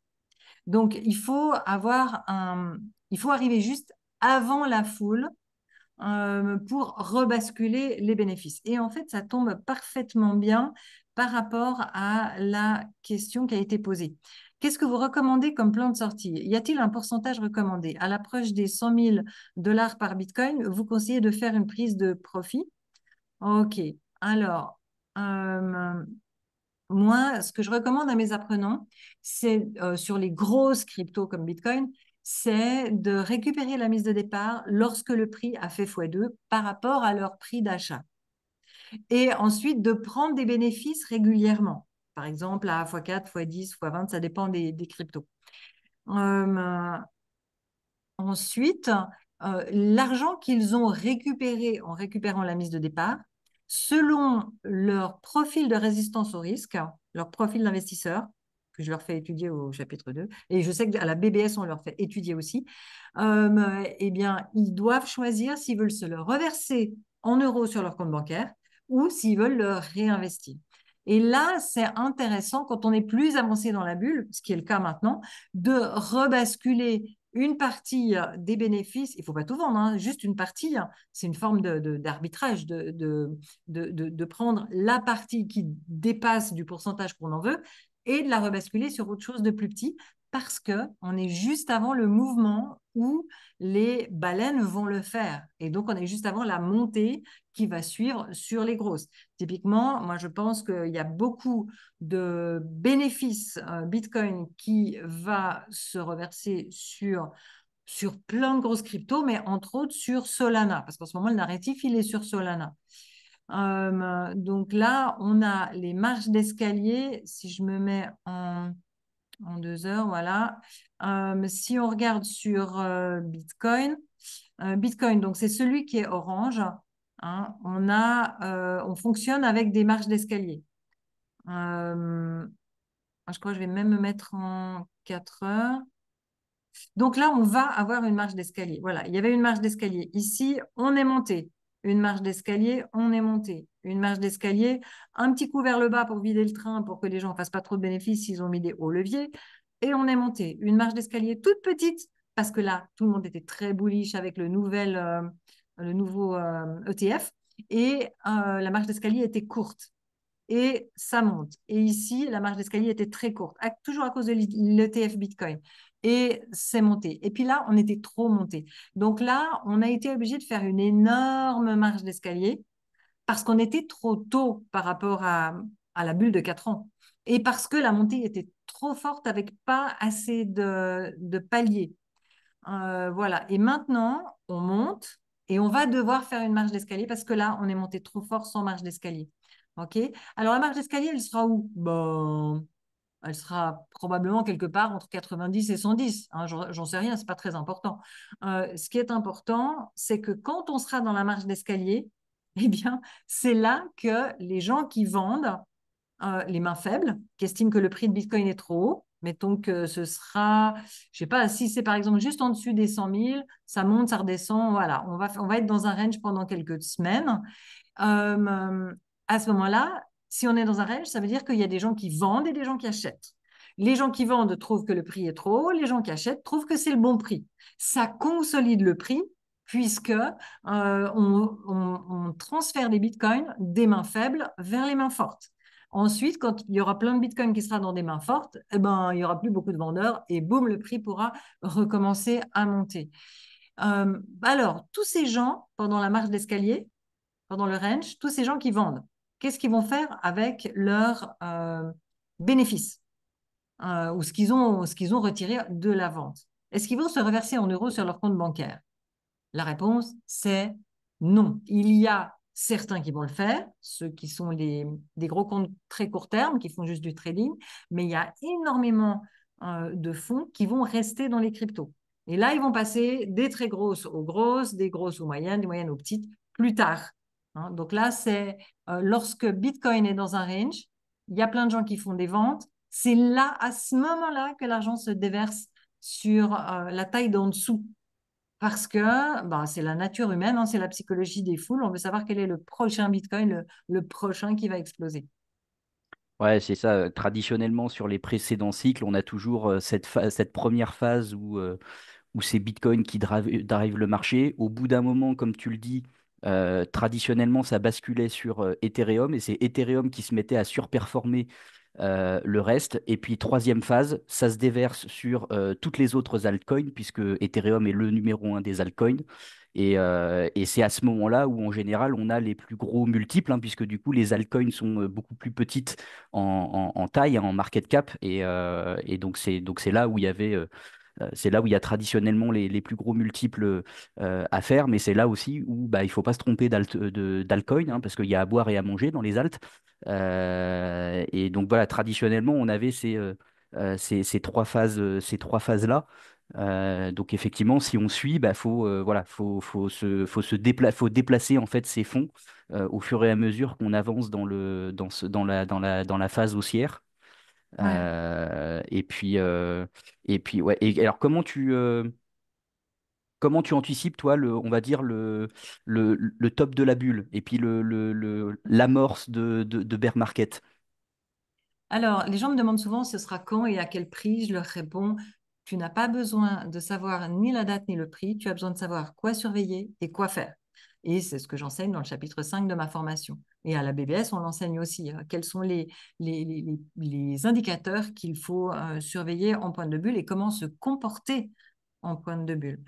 Donc, moi, je l'aborde en vérifiant les indicateurs. En fait, mes apprenants, ils ont une checklist. Une fois qu'ils ont tout bien mis en place, eh bien, ça prend 1 heure par semaine pour faire un suivi de qualité. Et dans ce moment-là, eh bien, ils ont des indicateurs à vérifier pour pouvoir enclencher le moment de pointe de bulle parce qu'il y a quelques jours, tous les 4 ans, où il faut non pas y passer 1 heure par semaine, mais vraiment 1 heure par jour. Et donc, ils savent exactement quoi surveiller. Et en plus, ceux qui sont dans mon groupe privé, bon, ben, ils ont la capacité de faire la même chose que moi en même temps que moi. Bah, ceux qui ont la formation BBS ont toutes ces compétences aussi, et même encore mieux, puisque la formation BBS est professionnalisante. Donc, comment je l'aborde? Si je devais faire un prognostic, ce qui n'est pas du tout nécessaire quand on a une bonne méthode, mais si je devais en faire un, je dirais tout simplement que la pointe sera probablement au deuxième semestre, puisqu'elle a été au deuxième semestre lors des 2 dernières bulles. Donc, la pointe de Bitcoin était en décembre 2017. Et ensuite, ça nous a fait novembre 2021. Attends, il faut que je passe en un par jour. Euh, voilà, on est ici. Donc, la pointe Bitcoin était en octobre et la pointe des altcoins était en novembre. On a eu la même chose au printemps, puisqu'on a eu cette double pointe hein, avec toujours Bitcoin d'abord et ensuite les altcoins qui montent. Donc, si vous voyez un pic altcoin qui est beaucoup plus pointu que le pic Bitcoin qui, en fait, est plus bas. Il nous fait un plus haut, plus bas. Lorsqu'il commence à redescendre et qu'on peut comparer le pic altcoin et le pic Bitcoin, boum, ça commence à redescendre. On se dit, ouais, OK, là, on avait un vrai pic. Et là, on se dit, ah, ça sent la fin de la bulle. Pareil là, on avait le pic Bitcoin, le pic altcoin, Voilà. Et il y a un moment où le pic altcoin est plus haut que le pic Bitcoin et le pic Bitcoin, il fait que de descendre et on se dit, ah, là, c'est la fin de la bulle. OK. Donc, il ne faut pas espérer attraper le plus haut. Si on est 10 à 20% proche du plus haut, c'est très honorable et c'est mieux que la plupart des gens. Parce que, en fait, lorsque on est pile à ce moment-là, on ne le sait pas. On est toujours Mm. plus intelligent après coup. Donc là, ça monte, ça chute. Les gens disent, ah, la bulle est finie, la bulle est finie. Et puis, ça recommence à monter. Tout le monde est euphorique, ça chute. Les gens disent, ah, la bulle est finie, la bulle est finie. Ça recommence à monter. Et les gens disent, bof, bah, on a l'habitude, hein, ça finira bien par remonter. Ça descend et ça remonte encore plus haut. Et les gens, ils disent, bah, ça descend. Bon, on a l'habitude, ça finira bien par remonter, comme ça nous a fait. Voilà. Et alors que là, c'était réellement Et là, tu vois, et là, on a le et voilà. Et là, tu tombes dans la bouche d'égout, tu sais, qui était restée ouverte sur le trottoir. Ouh. Et là, voilà, là, tu comprends Et pas. en plus, là, on a fait un plus haut sur la plupart des grosses cryptos en novembre. Ce qui voulait dire que la bulle continuait. Mm. Et tout le monde pensait, moi y compris, hein, on pensait là que la bulle continuait. Sauf que mes apprenants et moi, on prend des bénéfices régulièrement. On garde que 25% pour la pointe de bulle. Donc, on avait récupéré la plupart du pactole, hein. Mais donc, le fait qu'on ait vendu les 25% un peu tard, c'était pas dramatique, mais c'était vexant. Moi, j'aurais bien voulu deviner au bon moment, hein, pour mon ego. Mais non, c'est Ben, pas facile sur le moment. est-ce qu'on n'a pas, est-ce qu'on n'a pas le dernier risque spécifique avant de, enfin spécifique, oui, euh, avec cet aspect encore très cyclique du marché par rapport à la finance traditionnelle. euh, Ce côté là aussi très psychologique hein, de l'être humain qui veut timer le marché. C'est-à-dire, ouais, non, non, c'est pas encore le top. Moi, je veux vendre au top, moi. Voilà, tu vois, je veux pas vendre C'est dans la stupidité. je veux pas vendre dans une certaine zone où voilà, on est déjà très bien. Non, non, moi, je veux taper le top, Ouais. où je veux taper le bottom. Et donc, du coup, non, non, j'attends, et puis voilà, et tu te fais avoir. Et puis ça vient jamais. Ouais, c'est vrai, c'est vrai. Ça vient 4 ans plus tard. Mm. Et Oui, encore, on passe pas forcément sur les mêmes cryptos d'ailleurs. et du coup, dans ce cas-là, ça veut dire qu'il faut être patient. Et là, c'est pareil. Et quelle proportion des gens qui vont venir investir sur les cryptos vont avoir la patience d'attendre le cycle d'après, quoi. Il y a plein de gens qui ont Alors vendu que, là. La descente, il y a plein de gens qui ont vendu, ils n'avaient alors pas que la le patience. pire, ben ouais, c'est ça. Et alors que le pire en plus, c'est qu'il suffit d'être patient. Et en fait, ceux qui Mm. gagnent, c'est ceux qui sont patients, parce que ceux qui sont toujours là, enfin ceux qui avaient déjà des bagues avant le Covid, par exemple, et qui sont toujours là aujourd'hui, et qui ont éventuellement rechargé quand ça a chuté en 2020. Bah voilà, ces gens-là, ces gens-là, ils ont aucun problème. Ils ont juste accumulé tranquillement, sans se poser de questions, en patientant et en dormant bien la nuit en plus. Mm. Ouais, ouais, ouais. Euh, alors, si je viens de penser grâce à toi à un risque supplémentaire qu'on n'a pas traité. Euh, Attends, AV, où c'est qu'il a débuté AAV? AAV USD. Tu cherches Je cherche une courbe AAV qui soit suffisamment ancienne. regarde Euh, la courbe de TradingView. Généralement, elle va chercher des historiques assez intéressantes. Crypto, spot crypto, en dessous. euh, Spot crypto. En dessous. Bitstamp, Gemini, Non, en dessous. Coinbase, En dessous. Bitnex, En dessous. Kraken. En dessous. Bah, crypto.com? Oh. Crypto. Non, c'est pas crypto.com, c'est une courbe de TradingView. Ah, merci, super. Alors, moi, ce que je voulais montrer, c'est le DeFi Summer. Donc, il y a eu un moment en été 2020 où le prix de toutes les cryptos de la finance décentralisée ont explosé, hein. Là, AV, c'est juste un exemple. Moi, j'en avais déjà acheté bien avant, grâce à Cryptomatrix, qui interviewait Marc Zeller. J'ai adoré, j'ai adoré. Ils sont très compétents. Et donc, là, on a eu pendant un été, ceux qui étaient là s'en souviendront, il y avait énormément de risques qui étaient pris sur la finance décentralisée. Mhm. C'était vraiment le début. Tout était très, Mhm. très risqué. Il y avait énormément de protocoles qui s'écroulaient. Je vois Dimitri qui fait oui, oui, oui. Donc, J'y étais. tu y étais, ouais, moi aussi. C'était le Far West. Hein. Mhm. Et, tous ces protocoles avaient des noms alimentaires. Hein. Il en est resté quelques-uns, sushi, cake, qui sont encore là, mais la plupart ont disparu. Et donc, la finance décentralisée était à ses débuts. C'est le moment où elle a fait ses essais et erreurs, où elle s'est fait attaquer de tous les côtés, là où on a vu quelles étaient les bonnes pratiques, là où on a vu que c'était indispensable de se faire auditer, c'est là où les entreprises d'audit ont commencé à fleurir et à devenir de plus en Mhm. plus compétentes. C'est là où les protocoles les plus solides ont été repérés, où on a pu commencer à télécharger des protocoles de qualité sur OpenZeppelin, etc. Donc, ça, c'était la période de tests hyper dangereuse et c'était le Far West. OK. Ça, c'était un risque de la finance décentralisée que maintenant, dans le monde Ethereum, on a beaucoup moins. Et les autres ont un peu copié les bonnes pratiques. Hein. Si tu vas voir la finance décentralisée sur Solana, qui a quand même eu le temps de se faire un peu ses armes ces dernières années, même si elle est moins avancée que la finance décentralisée Ethereum.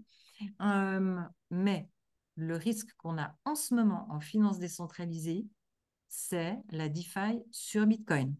La DeFi sur Bitcoin, c'est du grand n'importe quoi actuellement. Ils en sont au stade Far West. Ils Mhm. prétendent qu'ils sont très sécures parce qu'ils se sécurisent sur Bitcoin. Il y en a des qui prétendent être des layer 2, mais ce n'est pas du tout des layer 2 techniquement.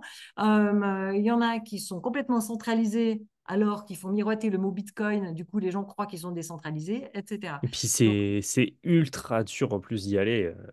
C'est pas du tout sexy. C'est pas très intéressant, hein, je trouve. eh ben, ça va attirer les gros comptes. Les gros comptes qui actuellement connaissent bien le branding Bitcoin, ils ne connaissent pas le branding de tout ce qu'il y a au-dessous. Et du coup, ils disent, OK, maintenant, j'ai vendu une partie de mes bitcoins. Qu'est-ce que je fais avec mes bénéfices? C'est quoi le prochain qui va exploser? Ils vont prendre des trucs qui se sécurisent sur Bitcoin parce que c'est en ça qu'ils ont confiance, puisque Bitcoin a un ETF et Mhm. que Bitcoin est dans les mains commence à être dans les mains des gouvernements. Donc, la DeFi sur Bitcoin, ils vont pas se rendre compte à quel point c'est risqué. Ils vont arriver dans le Far West.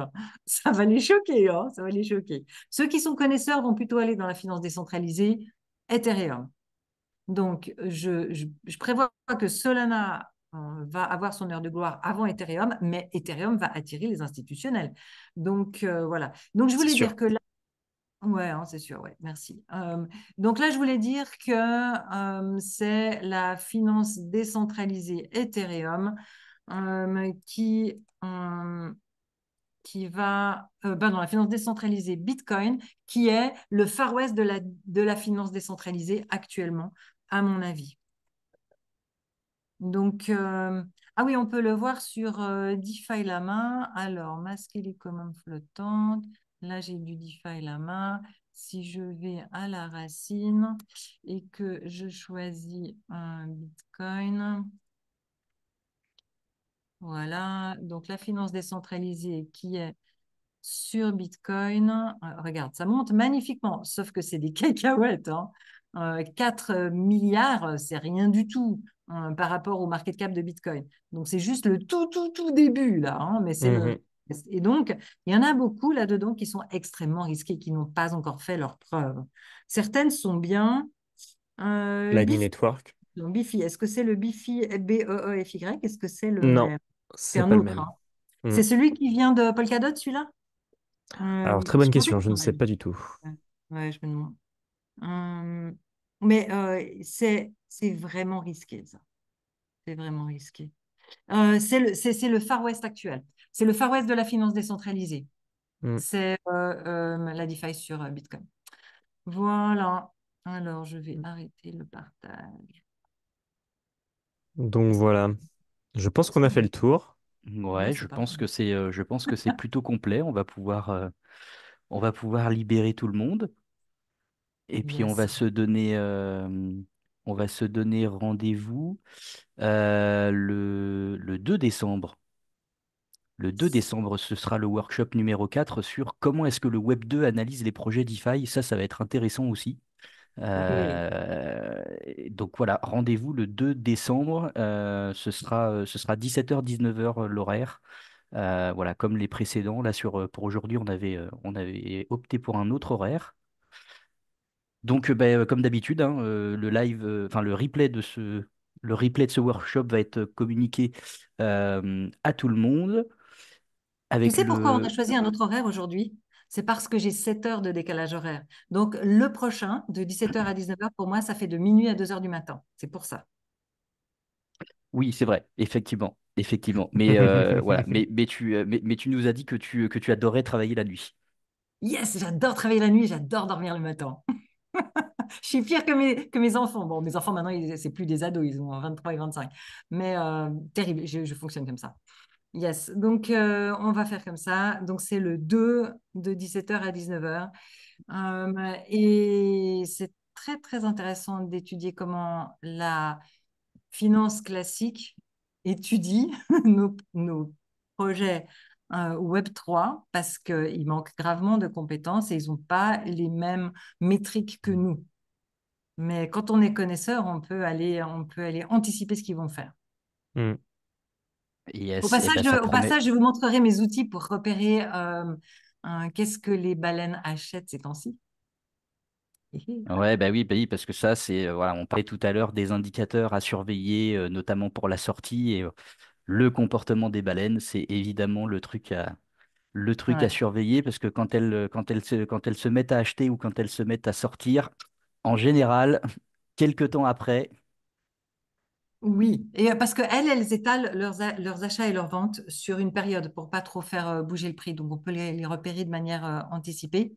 Et en général, elles sont très bien informées sur ce qui va se passer à Et l'avenir d'une ouais, voilà, crypto. c'est ça. C'est Hmm. surtout pour ça que Et je disais effectivement, en général, quelques temps après, c'est parce que, oui, voilà, ces baleines ont un niveau d'information qui fait que, voilà, ouais. on peut, Les on mineurs, peut, les on, mineurs on peut, aussi, hein. Les on peut mineurs sont très bien anticiper, informés. voilà, les mouvements sans aller essayer de timer le marché, mais voilà, déjà au moins sentir que on commence à se rapprocher voilà, du début d'un mouvement haussier ou voilà, de la fin d'un top. Yes.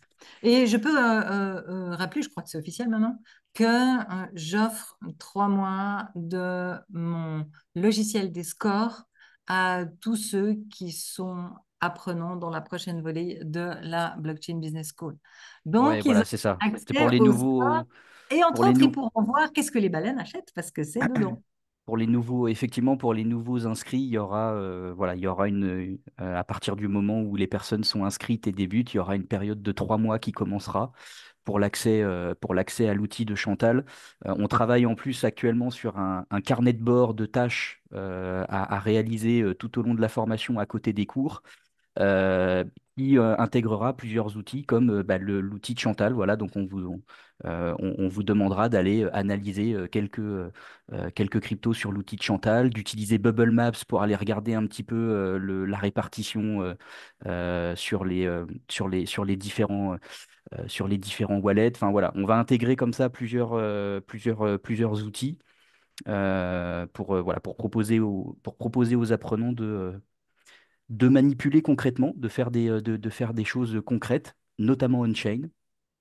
Et donc, voilà, ton outil, Chantal, effectivement, fera partie des outils qui seront proposés voilà, pour que les gens s'habituent déjà à faire une analyse d'une crypto, par exemple, identifient quelles sont les différentes verticales qu'on analyse pour se faire une idée de ce que ça vaut.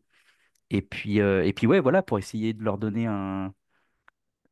le comportement qui soit le plus adapté et le plus sécurisé possible, voilà, en ayant connaissance de tous ces éléments-là, de différents outils aussi, parce que ça c'est pareil, on les connaît pas forcément tous, il y en a tellement. Mais donc voilà, de leur mettre des outils entre les mains voilà, qui sont bien faits et qui apportent beaucoup d'informations précieuses pour naviguer correctement et pas à l'aveugle dans ce monde-là. Bon, bah, Yes. merci à tous les deux. Merci pour les participants qui étaient là en direct. Voilà, et puis bah, merci à ceux qui vont nous revisionner en replay parce qu'ils étaient nombreux. On avait pas mal d'inscrits. Je pense que tout le monde n'a pas pu être là sur le direct, mais on avait pas mal d'inscrits. Et puis donc, on se donne rendez-vous le 2 décembre pour l'épisode 4 de 17h à 19h. On communiquera bien sûr sur ce prochain épisode. Et puis, bah, écoutez, potentiellement, la prochaine fois qu'on se retrouve, le prix du Bitcoin sera à 6 chiffres.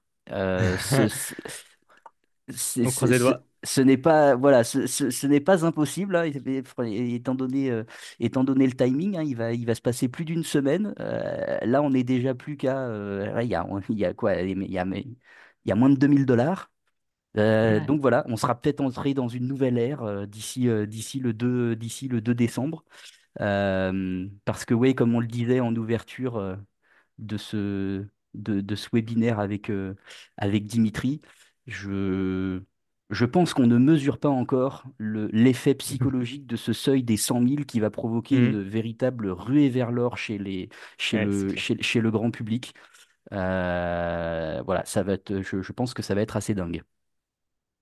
Ouais, mais il y a plein de C'est gens qui clair. ont mis des ordres, qui se sont dit, ouais, ça va rebondir sur 100 000, donc il faut que je mette des ordres juste en dessous de 100 Ah 000, oui, hein. bah C'est pour ça qu'il y a c'est sûr que énormément ça va d'ordres de taper les vente. 100 000 et puis que ça va ensuite redescendre, etc. Puis voilà, on Parce que repassera si tu regardes, au-dessus après, quelques temps après. si tu regardes la dernière grosse résistance, c'était le plus haut historique qui datait d'il y a plusieurs années, on l'a dépassé, là, on est Voilà, et hop, redescendu. derrière, voilà, On c'est l'a ça. retapé plusieurs fois, on l'a dépassé, on est redescendu. Donc imagine que le 2 décembre, on soit là, on soit en dessous. Ça ne veut pas dire qu'il y a un problème, ça veut juste dire qu'on est Non, non, non. Non, en et puis train de après, on prendre voit notre bien, fameuse marche d'escalier. on voit Hmm. bien là justement sur la continuité de ta courbe, on voit bien qu'ensuite on vient s'appuyer sur cet ancien plus haut et après, bing, ça part. Ouais. Et les marches d'escalier, là, elles sont trop courtes. Yes. Ouais, non, mais c'est tout à fait réjouissant comme période. Très agréable. Ah oui, c'est ça, faut profiter effectivement parce que ça dure quelques mois et puis derrière derrière c'est la soupe à la grimace et c'est là où il faut être patient et où il faut tenir le coup. Donc profitons de cette période. Hmm. Il faut Voilà. en profiter pour se former. Il faut en profiter absolument pour se Oui, former. C'est Exact. maintenant qu'il faut se former. Surtout qu'il y a plein de projets de grande, grande qualité qui n'ont pas encore explosé, puisque tous les yeux sont sur Bitcoin. C'est maintenant qu'il faut se former. c'est vrai, c'est vrai. En plus de Bon, ça, je me souviens qu'au début d'Internet, hein, il y avait plein d'entreprises qui ont engagé à prix d'or des experts je sais pas, de n'importe quel métier, que ce soit comptable, journaliste, n'importe quel métier, qui connaissaient un petit peu Internet. Et du coup, ils se voyaient doubler leur salaire. Juste Mhm. parce qu'ils connaissaient un peu Internet, parce qu'il n'y avait pas assez de professionnels par rapport aux besoins. Donc là, on va se retrouver dans une période similaire. Et ceux qui se seront formés avec la BBS, ils auront une formation professionnalisante et ils seront dans la bonne tranche de professionnels. yes, carrément, carrément. Eh ben merci pour ce mot de la fin. Bonne fin de journée à tout le monde. Bon week-end. Et puis rendez-vous le 2 décembre pour l'épisode 4. Ça marche. Au Ça revoir. marche. Merci à tous. À bientôt. À bientôt. Ciao.